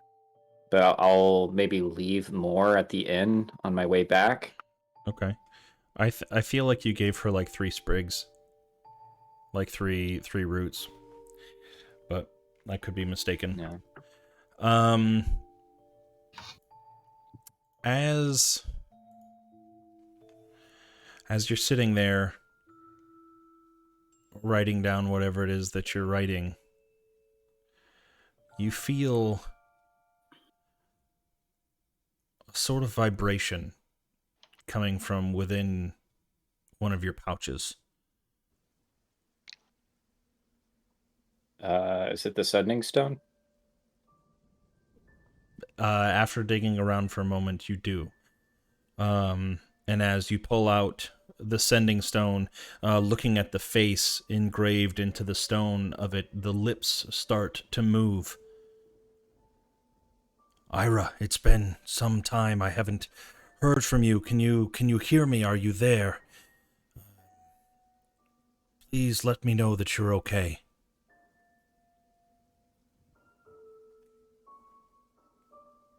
And it uses the sending spell, right? So it's like 25 words a day. Yeah.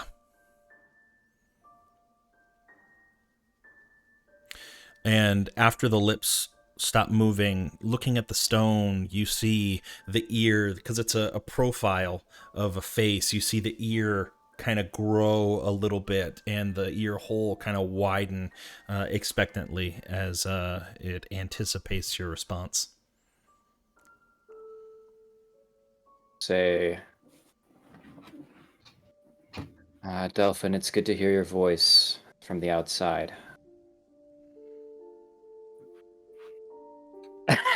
Thank you. Thank you, DJ.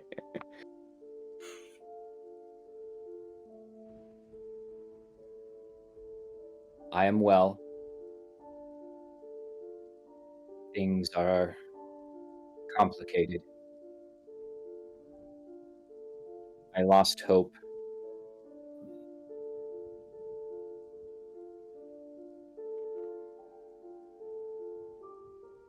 I received your message. Thanks.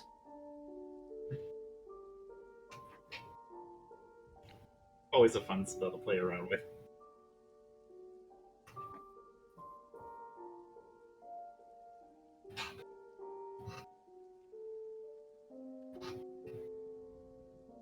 Do you want me to roll anything for this little excursion that I just messaged you about? Yeah, I imagine you want to do that stealthily, right? Mm-hmm. Go ahead and roll me a stealth check, okay? And you don't have to do it right now, but you can write down what you want that note to say, Okay. and I'll read it and take that. Oh, you do so successfully. Okay, great. And coming back, you don't feel as if you were noticed or tailed or anything. And with everyone else sleeping, you're able to make your way back into the house unnoticed. The window very quietly. Resume my watch. Make sure everybody's okay. Yeah. And then I will go to Asterius, I believe, was the next one. Mm-hmm. Be looking at. Mm-hmm. And as you approach Asterius, you see his chest raising up and down and snoring coming from him, but he rouses awake. Mm-hmm. Hi there. It's How my you turn. feeling? Yeah. I feel like hell. Those two are next. I don't. I love the little one, but he's troublesome. He glances over to Panton, specifically, as you say that. And there's a very puzzled expression that crosses over his face. He doesn't try and hide it or anything like that.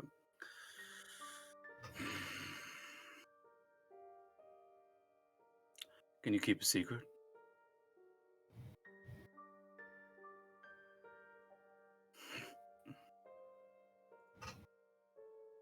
Secret for you. I'm honored. Well, secret for now. I won't deny it if you spread it. But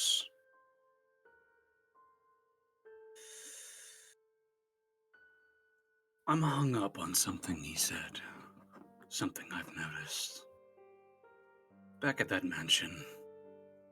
I Who, was aware- Panton? Yes. He has shown himself to be loud, to be energetic, and I've met people like him. That is not what catches me. What does, though, is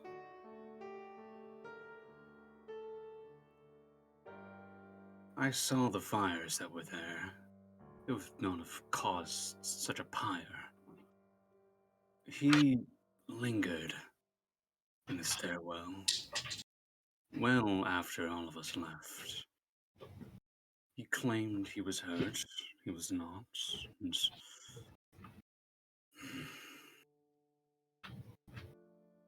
I don't think he's telling the truth. I know he's not. Well, I have reason to believe, or a susceptible amount of doubt to cast on it. And I'm torn. You were torn over to confront him about it? Or, I mean, you don't know him that well. He's The a pretty motive. excitable one. The motive Ah. as to why. We all came there with the understanding of what we were going to do, what we were going to stop, what we were going to prove. And I wonder why. Why would he not want to? He had no association prior to arriving here with those people, right? This is just... No, and he seemed to help in the fight. And that's... It's a question mark that just confounds me. Why would he do such a thing if he did? Why? I don't know. You think he... Weren't the beds already on fire? I just The assumed beds that were that's... already on fire, but I don't know. The whole thing has me doubtful. Is really what it lies on. Look, when I first met him, he rubbed me the wrong way too, and he's young. There's a burden there that he carries, though. He's trying to prove himself in the most foolish of ways. I serve in the Church of Helm. I have seen truth seekers. I have seen men tasked to enact justice and find facts. I've seen them question. I've seen them interrogate. And what I saw from Panton reminds me of those with something to hide. I don't know what. I don't know why. I'm not claiming that I think he's responsible. But it puzzles me as to why he said and did the things he did. You need not worry. I will not lash out or... I will not do anything to disrupt your group. I will travel with you all. I will see about going along with you all as long as our goals are aligned. You all seem like a good group, which is all the more puzzling to me in this case. Well, you're most welcome. We had someone like you. A priest of sorts. One of the Eternal Watcher? Or of a different flock? The Morning Lord. Not like of here, though, in Barovia. You're from the outside, too, right? From Neverwinter. You would have remembered Nicodemus speaking of Lathander, often in comparison to the Morning Lord here. He was young as well. Lathander. That Morning Lord. Being a member of the clergy, does Asterius know Lathander? Just the name? Yeah, I mean... he doesn't know, like, the lore to Lathander, and he just knows what Lathander is kind of generally about. Yeah. Okay. Nods along. This place has kind of a twisted version, I think. I'm not sure. This place is removed from the outer world. I've never heard of them referred. Well, actually, is Morning Lord a common name for Lathander? It is. Okay. That's so. Yeah. I think go ahead and give me a religion check. Sure.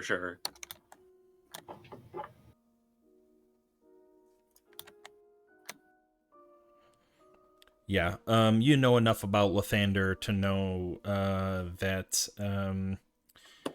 he was commonly referred to as the Morning Lord, deity of creativity, dawn, renewal, birth, like youth, thinking back. It was a very almost vain, the type of beauty that Lathander cultivated and sought in his followers. So yeah, but yeah, Morning Lord was definitely a common nickname, even not in Barovia, for Lathander. I am not one of the Morning Lord's flock. I do not worship him. I know of him, of his general domain. I see What do that you mean by twisted, though? he was corrupted by something. The souls here, when the body perishes, I'm not a holy man myself, but as I understand it, the souls get recycled or returned here. It's odd. You say when one dies, they're trapped here? In a state of purgatory? Something like that. I don't fully understand it. Asterius takes like a deep sigh, very clearly not happy with that kind of fucked up shit. Yeah. As the both of you are having this conversation, it is made relatively apparent that two of your companions are not having the most restful sleep. Which two? Honora, Anderson. Ooh, As was not you're too unexpected. as you're getting off to sleep and you getting into your deep slumber, you don't know that the other is having this dream, but this dream happens synchronously. Between the two of you. Simultaneously? Simultaneously, yeah, Simultaneously, simultaneously that for the works, both of you. You get visions of war. Dark, ironclad men fighting, clashing. One in particular holding a mace. The same mace of terror that Anderson currently wields. Oh shit. You see several different people owning this mace fall in battle. You see so many different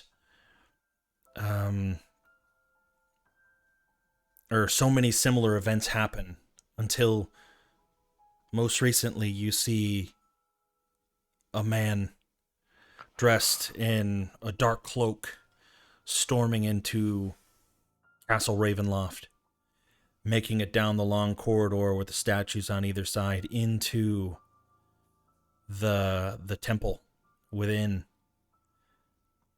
And you see him looking out at a statue on top of the altar.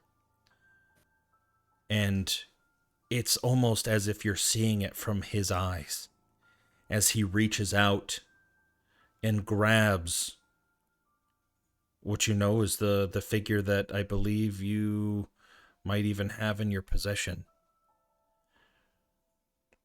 and feels an immense pain killing him on the spot. And then you see Nicodemus wandering quietly through the church, picking up this mace and following his path. And you feel him succumb to the poison gas and riding in the slumber, or riding in the carriage with you all, still in deep sleep. And as he awakes and talking to you, you reliving vividly the conversation that you had in the carriage as he storms out with that mace. You see the passing of the mace as Nicodemus waits outside of Vallaki, and the familiar form of Fiona comes and takes the mace from him.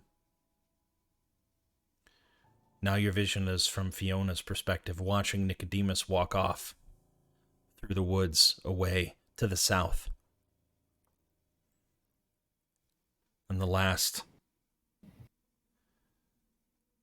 you remember, or you see in your dream, is the vision of Fiona being slain. Before now, you feel something else with you. You're not sure what, but you can definitely feel the presence in your sleep. And just the thought of it makes you shudder. But you guys can continue on with your conversations for now. I guess noticing that, I would say bad dreams. Ran into what do they call it? There's a coven of witches? Yep. Hags. Hags. They were baking children into pies and selling them to the people to avert bad dreams. So that's another pleasantry about Barovia. Did you kill them? Banish them? Almost. Did you stop them? They used some kind of magic to escape. Fought all three at once, so it's good to have you by our side, is what I mean to say. But as for Panton, I don't know.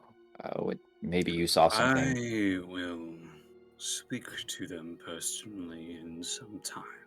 And I've had a moment to think about it. Well, It may if have both... just been a fluke. And I would like to wait and see if such things consist or were an outlier. All right. Anyway, they're both young. I think it's good they took the final watch. But as seeing as our little There's soldier a is... handmaiden I knew back in church who always said the youth had some form of elasticity to them or something like that. It's hard to say. If they can deal with it, waking up early. You, though, can get your rest. I'll be here, watching. Usually our mutant is a bit more of a high performer, but he seems to be out of the game, I guess, in a bit of a way. So I think it's important he gets the rest he needs. DM, would I need to make like a medicine check or something to see if I can associate what Anderson is going through with something akin to like PTSD or something from like something happened to cause him with like these sort of things here? See if he got like the battle shell shock, basically. Yeah, I would say you could make a medicine check if you wanted to. How you go about doing it is whether or not I'm gonna have Anderson roll to see whether or not he notices you doing it. Like if you're I'm just more kind of so- looming over him and just checking it out. It's more so a case of thinking on it, because before the fight, when he talked to Anderson, Anderson was a very particular way, and now even several hours after the fact, Anderson is just 1,000 yards staring, basically, like, which is Okay. more so why I'm like, well, can I roll like a medicine check to see if like that sort of checks off all the boxes, basically. Yeah, you could roll a medicine check, but it would be a really high DC to. He's not trying to figure out why that's the Okay. case. Yeah. More so like just confirming, yeah, something happened. Don't know Okay. what, but left him really rattled. Yeah, you can do that. Sure. Oh, well. So, Well, there goes that idea. yeah, so, yeah, I already say that. It was Sirius shrugs his shoulders. He's saved our lives several times.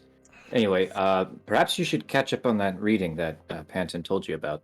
Yeah, he takes the letter from his pocket. I was going to actually read over this while everything was going on, seeing what we can do.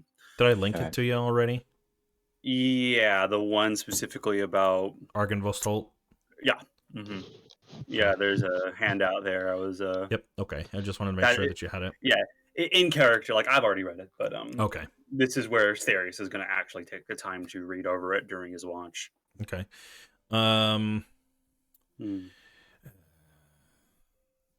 Be upstairs. If you're reading over, go ahead and make a perception check. Sure thing.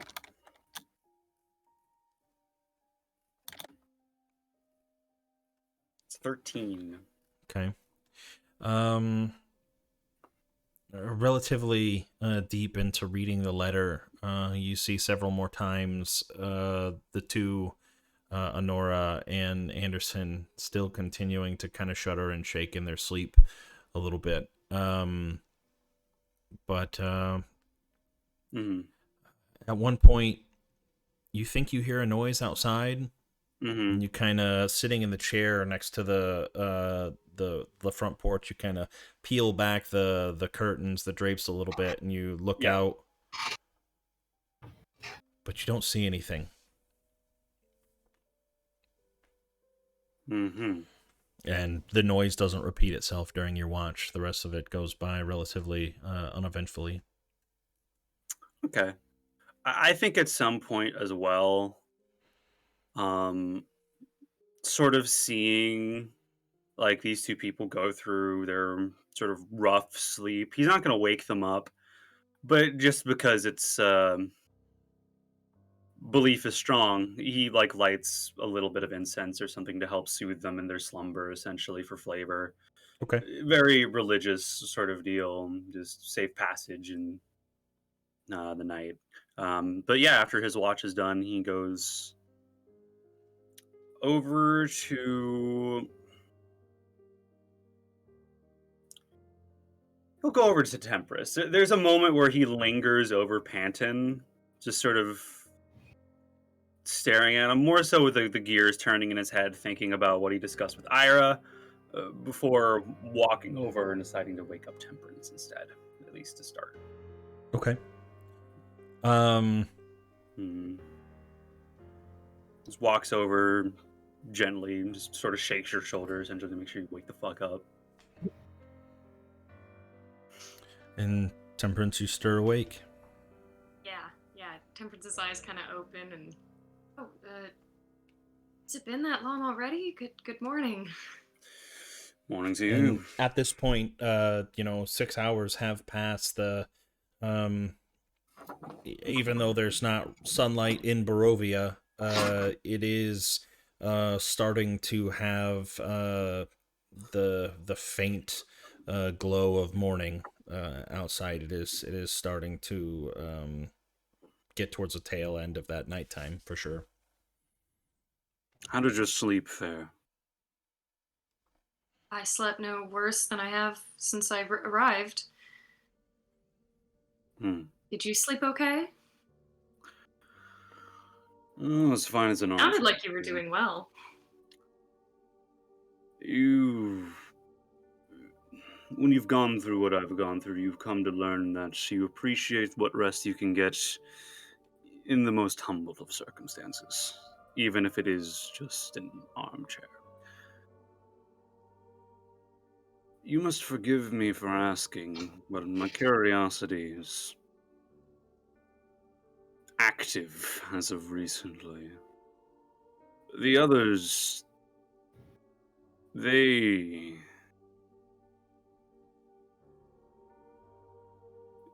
are outsiders. You, though, have been here. How long have you been here? In Barovia? Only A a couple few months. Yeah. And do you remember where you were, where you've come from before Barovia? Of course. I lived in a cottage in the woods. I wandered through mists and suddenly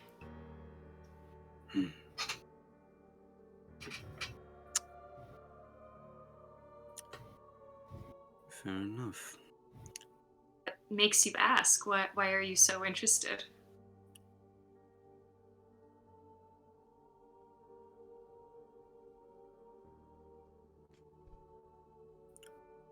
Simply trying to get insight as to where you've gotten your talents from. I've seldom met a lot of people who, well, can drop a fireball like that, to be blunt. Is that a Wizards, compliment? a backhanded one. Potent, but could have placed it better. But what is done is done, and I have no hard feelings. It was the heat of battle. Are you a wizard? Or I've heard of hedge mages and scholars secluding themselves in the woods. My powers come from a pact, less of the books. I see. I think it's best if you get your rest now. That was the plan. You did best waking up that one. I mean, sort of nudges Panton's, wherever Panton's sleeping, like with his foot. Yeah. I am going to return to my armchair, sleep. Wish He you then the goes best. back to his armchair and sleeps. Temperance immediately goes to wake up Panton. I mean, a little reluctantly because she doesn't like the sound of talking or being talked at for 2 hours, but Yes. That's a Yeah. good point. If the armchair isn't in another room, I'm going to move it to another room. And then go to sleep. Okay. Panton, as you're being roused awake, you hear the dragging of ottoman or whatever across wood floor being drug into the Just kitchen no area. shit. No shit's given. Just Yeah. he knows what this is about to be like. He's just taking preemptive measures. Yeah. So initially, Panton's gonna go away, Honora. And then his eyes pop open. It's like, oh, this is something else. And so, Nope, spooky witch girl. Last thing, I'm closing the door as soon as I hear Panton talk. Like before, if preferably the door is shut. Like Okay. as much of a buffer as I can reasonably make without actively hindering people. Just fuck it. So first thing he's gonna do is shoot up, and like the hair is all like tossed to the side and whatnot. He's gonna immediately prestidigitate himself to look more presentable Okay. as part of his morning ritual. I will say that enough time has passed, and Panton feels that whatever it was that was draining his life force before, stopping him from being full capacity, has been lifted. Oh, thank God. The temporary the hit damage is point still done, reductions was think only Bale's lasted above. for an hour, Oh, so you okay, got good. lucky there. That's very good. Very fortunate there. Yep. All right. So, I'm going to try to, because a wise teacher once told me that I needed to slow down and maybe not talk so much. And so, who are you? I'm Temperance. I don't know what you're asking.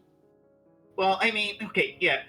I know you're Temperance, but like, all right, so you're okay. So me, I get my ability from within, and most of the time I know how to control it, and I know how to do it very well. But sometimes it's like little things that happen, and I try to stay far away from people. But that's kind of getting beside the point. I don't read from books. I don't do scrolls or anything like that. Like, I just and Why is everyone so interested in my power this morning? Well, see, I mean, I could probably talk to the old guy over there, but he's a little too stuffy, a little too rigid, a little too like by the book kind of thing, and um, that's not my kind of thing. Whereas you're kind of like a free flowy and just kind of doing the thing and whatnot, and going with emotions. And you don't have no books, and I didn't see any scrolls. I don't know how you get your power. And well, see, my big concern is I'm just trying to figure out how I can be the best version of me. And I'm looking for good teachers to help me with that. And maybe you know somebody, possibly somebody who gave you your power. Maybe they can help me out with that. Are you saying you'd like to form a pact with an otherworldly creature?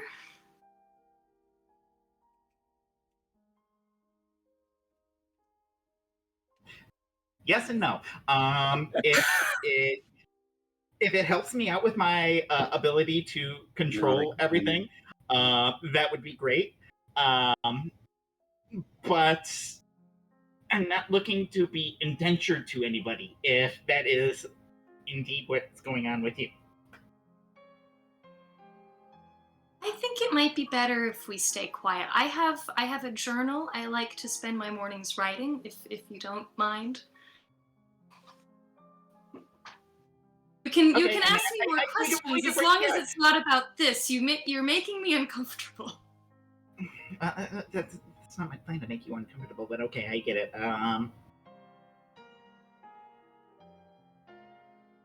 right, I guess I'll just think of.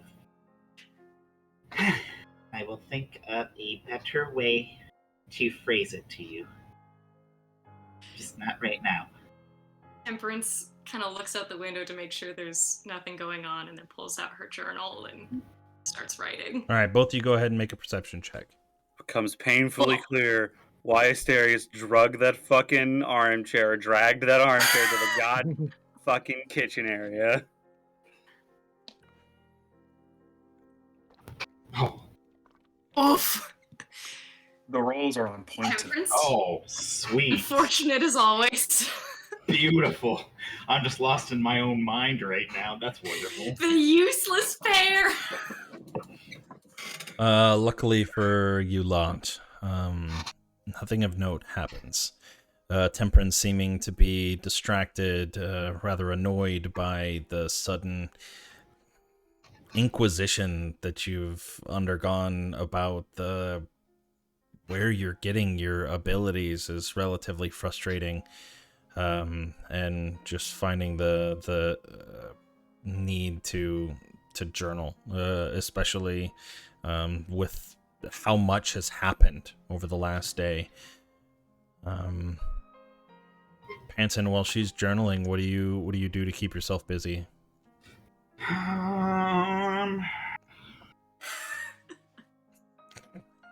I'm gonna try my best to stay as quiet as possible, Okay. knowing that everybody else is trying to sleep. He's just gonna But be sitting there like holding it in like a small child, going, ooh, ah.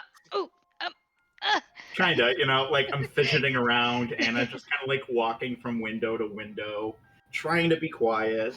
Um, He's the embodiment of when you're a kid and you have like a tiny little rubber ball and a Tupperware and you're just fucking going nuts with it. kind of like ADHD style, wanting to talk to somebody. Obviously, the person that I'm up with, not very interested in talking about the subject that I'm very passionate about. So, yeah, I just kind of watching Honora, knowing that I'm now the older sibling. So I feel like there is some sort of responsibility that I'm supposed to have over her to make sure that she's okay now, and wondering where these maternal feelings come from. And I don't have any paternal feelings, so I'm just trying to fabricate them in my Okay. own head. All right. And occasionally I go over there and I go to like pat her, but then I was like, oh, I might wake her up, so then I don't.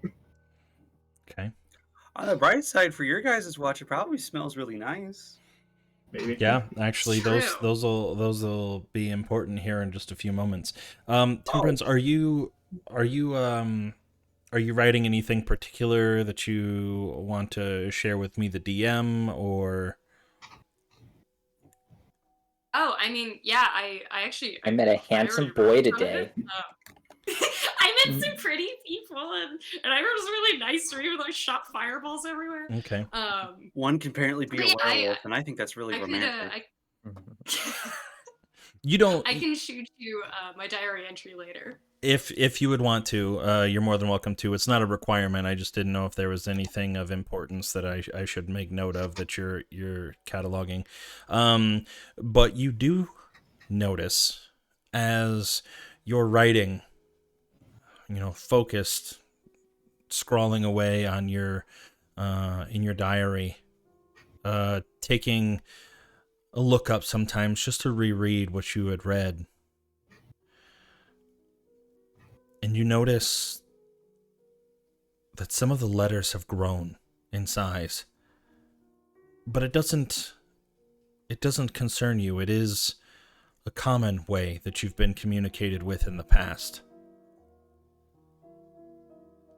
And as you read through these enlarged letters, it basically spells out you're on the right path.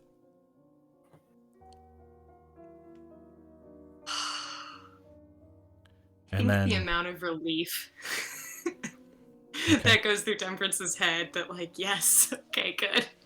Is it relief then immediately followed by looking over at Panton and just internal dread? Just like, no. It's like Regret. oh, thank God. Fuck. Oh, fuck. I can't get away from these nerds. I need Honora and Anderson to make Constitution saving throws, but I will say with advantage because a small Thank prayer you. was said for you, and some Stuffy incense and- were lit. Stuffy and by the book and rigid. Oh. That tracks. Nice rolls there. Honora, Totally tracks for Anderson. despite the nightmares, you do gain the benefit of a long rest. Yes. However, Anderson, you do not. In fact, you also suffer a point of exhaustion. Wait, so I don't heal at all? Oh man, that's unfortunate. You'll have to Does find he get the your benefits healing. of another short rest? Yeah, you could utilize that as a short rest if you wanted to. As a band-aid? I've got 2 hit die left, so I might as well use them. Smoke them if you got them, buddy.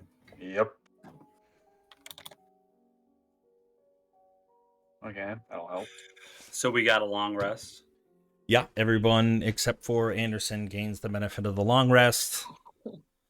Oh, I'm sorry, that's nice. Anderson. No, that's fine. I'll just have to set out the next day.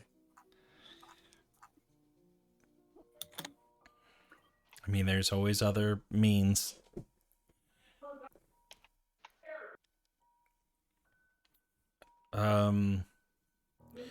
Even without Panton or Temperance rousing you all awake, the light coming through some of the windows without curtains is enough to kind of bring the rest of you to rise.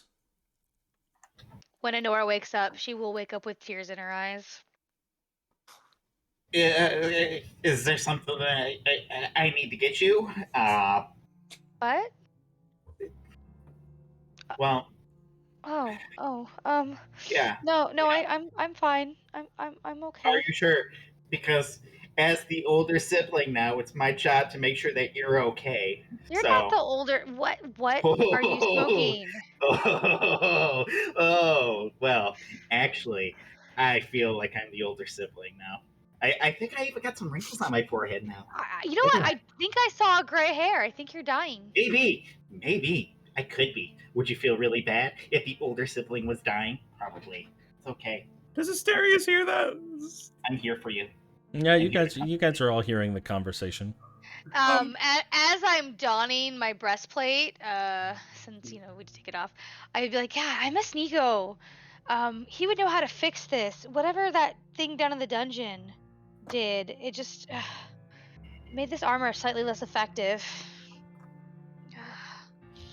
John, quick question. Yes, sir. Would I be able to know if, like, I don't know, the nightmares are connected to the mace? Like, do I think if I get rid of the mace, the nightmares will stop? Well, you can certainly try. Is there a roll I can make for that, or do I just need to try it?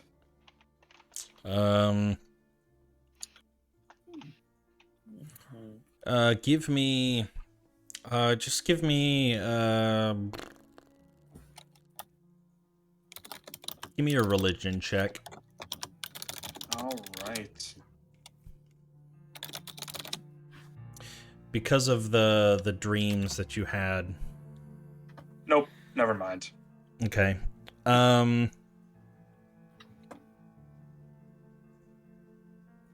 You do find it odd that you had dreams of what you could only assume was all of the previous owners of this particular mace, and I mean, I guess nightmares of a sorts, and not to mention the fact that you had just been stripped of a power of yours that you had come to rely on. You probably think that it was just a really rough day yesterday, and a combination with not being able to sleep very well. It's all a combination of things. You don't necessarily tie it back to the mace. Okay. Oh, speaking of that, when Anderson gets up, his mind is a bit clear. Okay. So he is frantically going from room to room. Out of character, he's looking for a mirror, but Okay. Yeah. is there one in the house? You go to the kitchen area. It's just Asterius in like a greasy undershirt with like a bottle of whatever strongest, just slumped in a chair, just basically napping. Yeah. That's a dark mirror of the future. Right. No, you find one.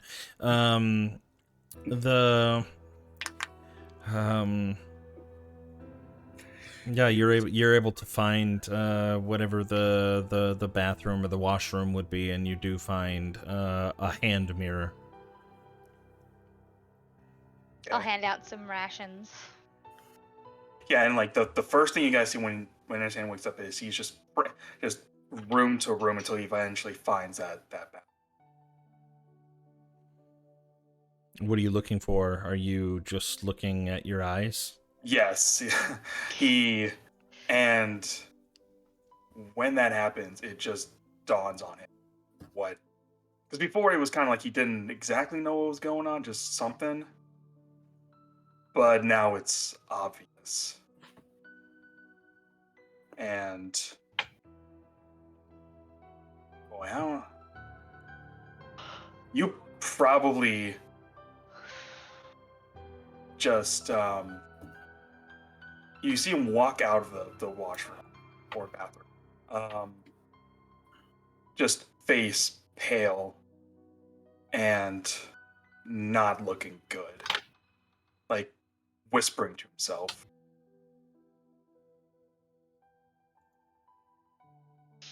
Okay, guys, after breakfast, we gotta get a game plan. That we have to go give a message to Irina, and then there's that Argenvold place that we keep talking about. I know we had kind of had a preliminary idea of where we were going this morning. Cart, Ira, horses. Ratavio's cart. Yes, cart and horses. That's what we need to grab, and we need to go as soon as possible. Well, you could even do that magic thing that you did to make it look like Ismark, to look like Ratavio, and then it just looks like Ratavio's leaving town, and they won't know that we're in the cart. Yeah, I guess. Seems like seems the a bit quickest suspicious. I mean, Rictavio's technically an outsider himself, so, but we'll see. Right, he could just That's be collecting his stuff, but they know him and trust him, so I figured that's easier than us trying to sneak out. Right. Sure. Henderson, are you all right? You look like you Seen a ghost. sleep all right. Do we see a ghost again? Did Rose and Thorn show up? You feeling well? He says nothing. He just goes to a wall, kind of slumps over, and just kind of like curls up into a ball, puts his like head in it on his knees. Anderson, I know it's been a hard couple days, but you have to get up and we have to keep going. No. It's over. It's all over. No, we're still here. We're fine. Hey, now, what would your Mentor. Strahd puppet say? Oh, You had the straw puppet? no, he does. No, yeah, Anderson still has it. Oh. Well, Should we just have you go collect the cart, meet us out Sorry, front? guys. Give me 1 minute. you know, gang, he's right. Yesterday is over. Today's a new day. We're gonna get the cart. We're gonna get some horses. We're gonna hit the road. You see the beautiful countryside. Horses. Does Rictavio's cart already have horses? I don't know. Who is this Rick? Ira, you would know, having snuck into the stables of the Blue Water Inn, that Rictavio's horse was last seen inside those stables. Right. So you would at least get out there, though. you would at least know that. You could just I mean, you pretend don't to know be if it's Rictavio. still there, but the last thing you saw, you would know that the horse wasn't just kept at the cart. You could just look like Rictavio and then go collect your horse, collect the cart, meet us back here, we hop in, we go. I like that plan. Right. He's got good plans. Yeah, but the trick is making sure we get to the cart sight unseen. Well, no. If Ira brings the cart to us, then we don't have very far to go. All right. Hang tight. I'll be back. And I will cast Disguise Self. And I will appear as the half-elf Rictavio. Okay. And as I do that in front of everybody, I'll like go up to Honora and lean in and say, I saw a 3-headed tortoise out in the middle of the lake west of here. Can you believe it? How's that? Yeah, it sounds just like him. All right. And I'll head up Okay. to the Blue Water Inn. All right. You make your way to the Blue Water Inn without issues. What are you looking for there? It's literally right across the street. Yeah. Yeah. Temperance, how old is your? Well, Honora's gonna ask you how old you are, how long you've been in town. She's gonna give you like the general rundown without being creepy or asking about your magic. being grilled for information yet One, again. These polite one more second. How did you leave the house? The window, The window. I would say. Yeah. Okay. Probably try to not use the front door and just kind of like appear through the alley and approach the inn confidently. Okay. As he leaves, I'll give him guidance. Okay. How long's that last for? An hour? An hour. Mm-hmm. Hour, yeah. Okay. What were you looking for at the end? Were you actually going in, or were you going to look in the stables? I guess I'll go up to Danica and ask for the. I'm here to collect my cart. I need to. You Bring go some- inside, and you do not see Danica, nor the children, nor the father. They are nowhere to be found. Does the place seem damaged? Yeah, the entire front corner of it has been ripped off. Yeah. By It maybe was- an ape-like creature. It was just really Oh, man. weird. Wonder I what it believe is. this is something that I should have known earlier. There's this traveling circus of You were Oh, on that's a different right. alley, Yeah, so he you was. probably didn't know. Yeah, you were. Yeah, you were. You took a different route. You didn't know that Panton, when he changed into a giant ape, wanted to throw a rock, and instead decided to rip off part of the blue water inn and just I yeet think it. it was both Panton and Honora. Mine was No. a different building. Yeah, different building. but- Yeah. Different. Oh, I'm sorry. Wait, Yeah. the rest of us got a long rest, right? Yeah, you guys all got a long rest. Yeah. Oh, Literally, Okay. only Anderson did not get that. sweet. Okay. Not sweet. Not sweet. I'm almost surprised we didn't level. Oh, that's beautiful. Okay. Yeah. So, and then, so I will kind of gasp when I see that the front has been ripped off, and I'll go in. I just want to see if there's any sign of them at all. I'll get I think Ira would get distracted. I think he likes that family. Yeah. Go ahead and give me a persuasion check or an investigation check, depending on how deep you're going to get into it. Okay. Kind Yeah. of hang out How around many the sub-tens bar. today? Kind of normally by this time, just walking in, Danica would either have been cleaning or, coming out of the kitchen. Would definitely not leave a patron hanging out at the bar for very long. And so you work up the courage to actually walk back and kind of push open the door of the kitchen and look around, and you don't see anybody. Walking up the stairs, to where to be their room. The door is slightly ajar. The bed looks unmade, and the footlocker in the room is give me My man with the can you remind me again, does it penetrate walls and things, or? I don't think it does. Ira, I thought you had it in your inventory now. Let's see. I doubt if I have it still. No, I don't have it in mine. I don't have it in mind. Either. I think it's just however a detect magic Detect spell magic works. Yeah. I think it's 30 feet for detect magic. Yep. Mhm. Yeah. Yeah. But it can be hidden by.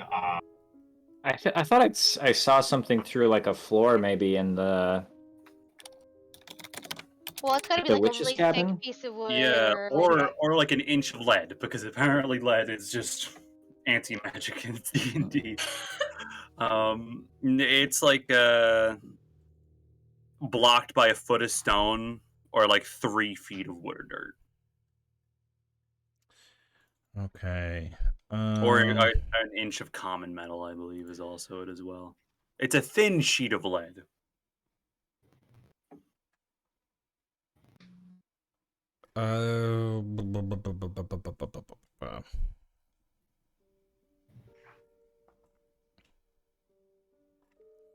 With a 15 investigation.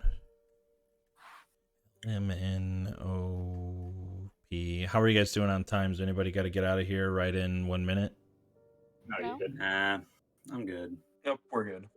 Okay. They're making me work night shift tomorrow, so I got some time to burn. Um, I did a night shift on Monday. We're short of workers, so we're having to oscillate. Who's doing night shifts so far? I read half of the Golden Compass. That was really nice. Nice. I hadn't read that book in a long time. Oh yeah, I finished season 2. It follows the book really, really well, I think. I remember seeing the Golden Compass movie. Yeah, no, watch the HBO series. It's much better. Yeah. You probably love it because it's all about religious and political intrigue. I know. I've read a little bit of the book. I have not finished the book, but I read a little bit. My daughter's name is Serafina from the Golden Compass. So. Hey. Aw. Mhm. Has your daughter read the Golden Compass? No. Tell her Her she has ADHD. to, or get a name change. Well, her ADHD makes it really hard, so. Get an audiobook. alrighty. Yeah. Play it while she sleeps. Looking through the detect magic, and I couldn't find anything on the internet right now, so I'm just taking a guess on whether or not this would be detected. You see 3 small auras coming from above, and as you pull down the monocle with a 15 investigation, you clearly see what appears to be a trapdoor in the ceiling in the corner of the room. I'll go investigate, I guess. Okay. I'll pull the trapdoor with my mage hand just in case it's trapped or something like that, or locked. Okay. Yeah. It is not. As you pull it down, it actually kind of cascades, and you can see the ladder unfolds from itself and comes to reach down. It seems like a rather rickety ladder, but it does not appear to be trapped. Okay. You're gonna climb up? Yeah. Climbing up, poking just your head above into what appears to be the attic. You see several small piles of, like, it's a 10-foot wide, 35-foot long attic space, the ceiling kind of slanting down on either end, and you see 4 small piles of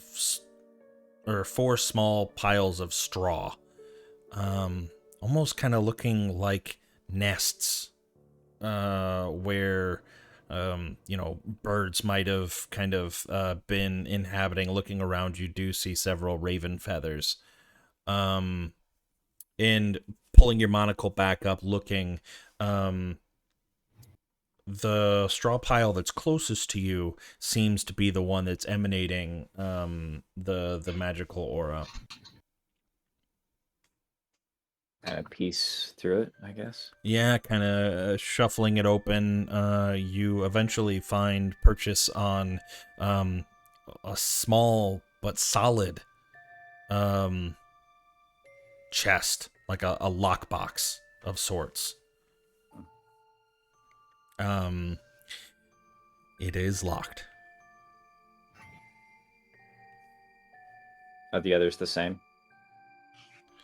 The others don't have lockboxes. All of the aura seems to be coming from this one pile. Okay. I mean, you can ruffle through the other nests if you would like, but there's at least nothing of magical worth in them. I'll stow the lockbox.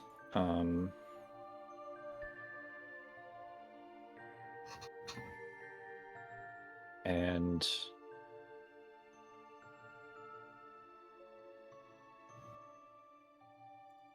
go back to. I'll put everything back in place and go to the stables.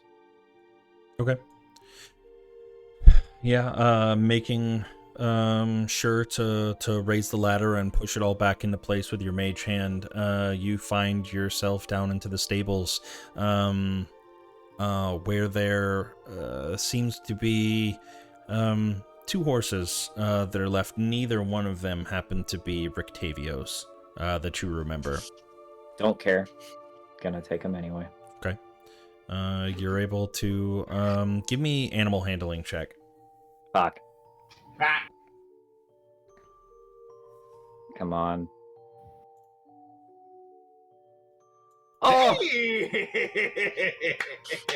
Dude, One let's time. fucking There go. you go, Hey, bro. I'm back on a nat 20. Yeah.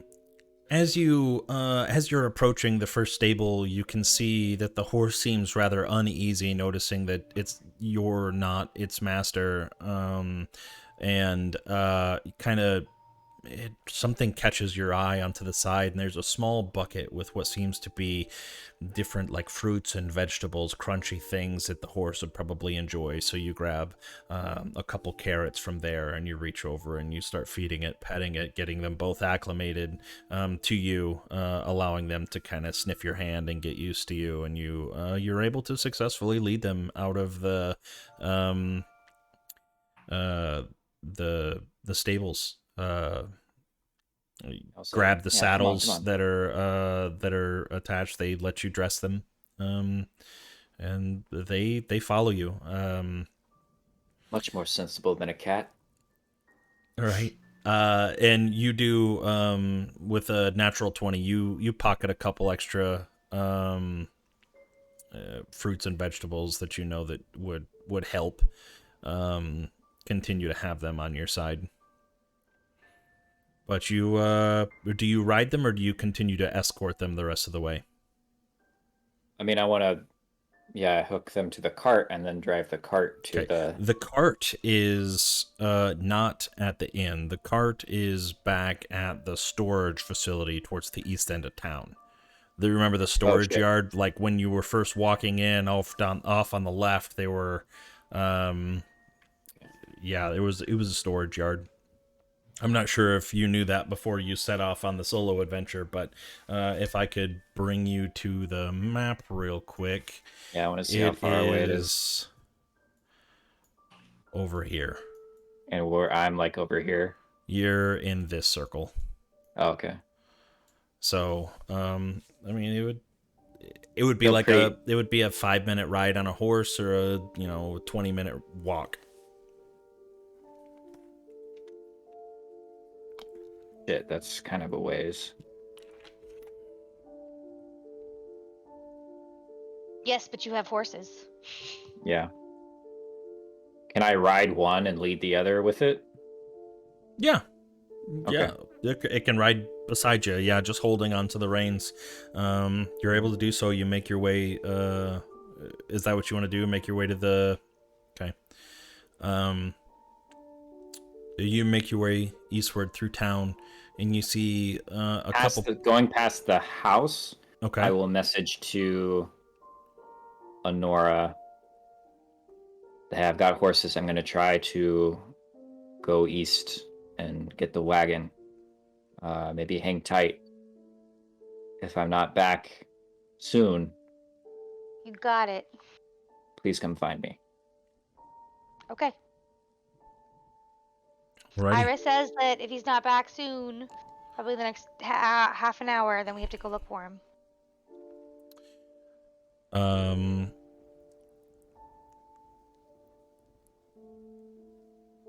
Okay, you make your way through town. Heading eastwards, you see several people that you're not familiar with their faces, but they seem to recognize you, and they kind of put on a smile and give you a wave. And I'll tip my head. Okay. Making your way to the storage yard, or the stockyard, you see several locked sheds, all kind of surrounded on the perimeter.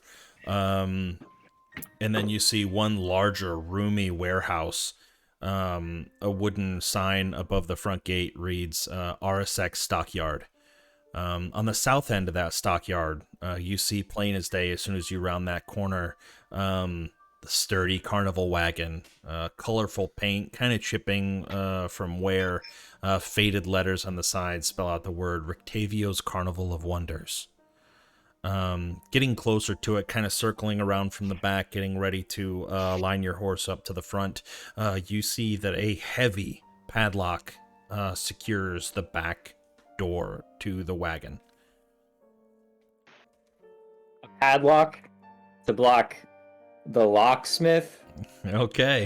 Come on. You've already wasted your one good roll. Remember that, buddy. No. Watch. I get two. It Nat Because wasn't one, wasted. nat one. It You was guys very important. know how great I do at these checks. Hold Always. on. So you hopped off the horse, and the first thing you're going to do is unlock this padlock? Is there anybody else around? Oh shit. You can make a perception check. Do they still have guidance up? It's probably been more than an hour. No, it hadn't been an hour yet. Ah, well. let me That see if I guidance was a minute. I forget. Let me check. I think disguise self is an hour. I think guidance is a minute. Yeah, guidance is a minute, so never mind. You don't get it. It's Um, the gesture that counts. Yeah, I don't. you don't see anybody.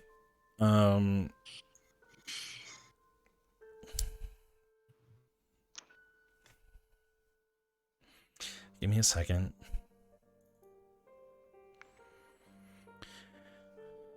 Never a good thing. Um,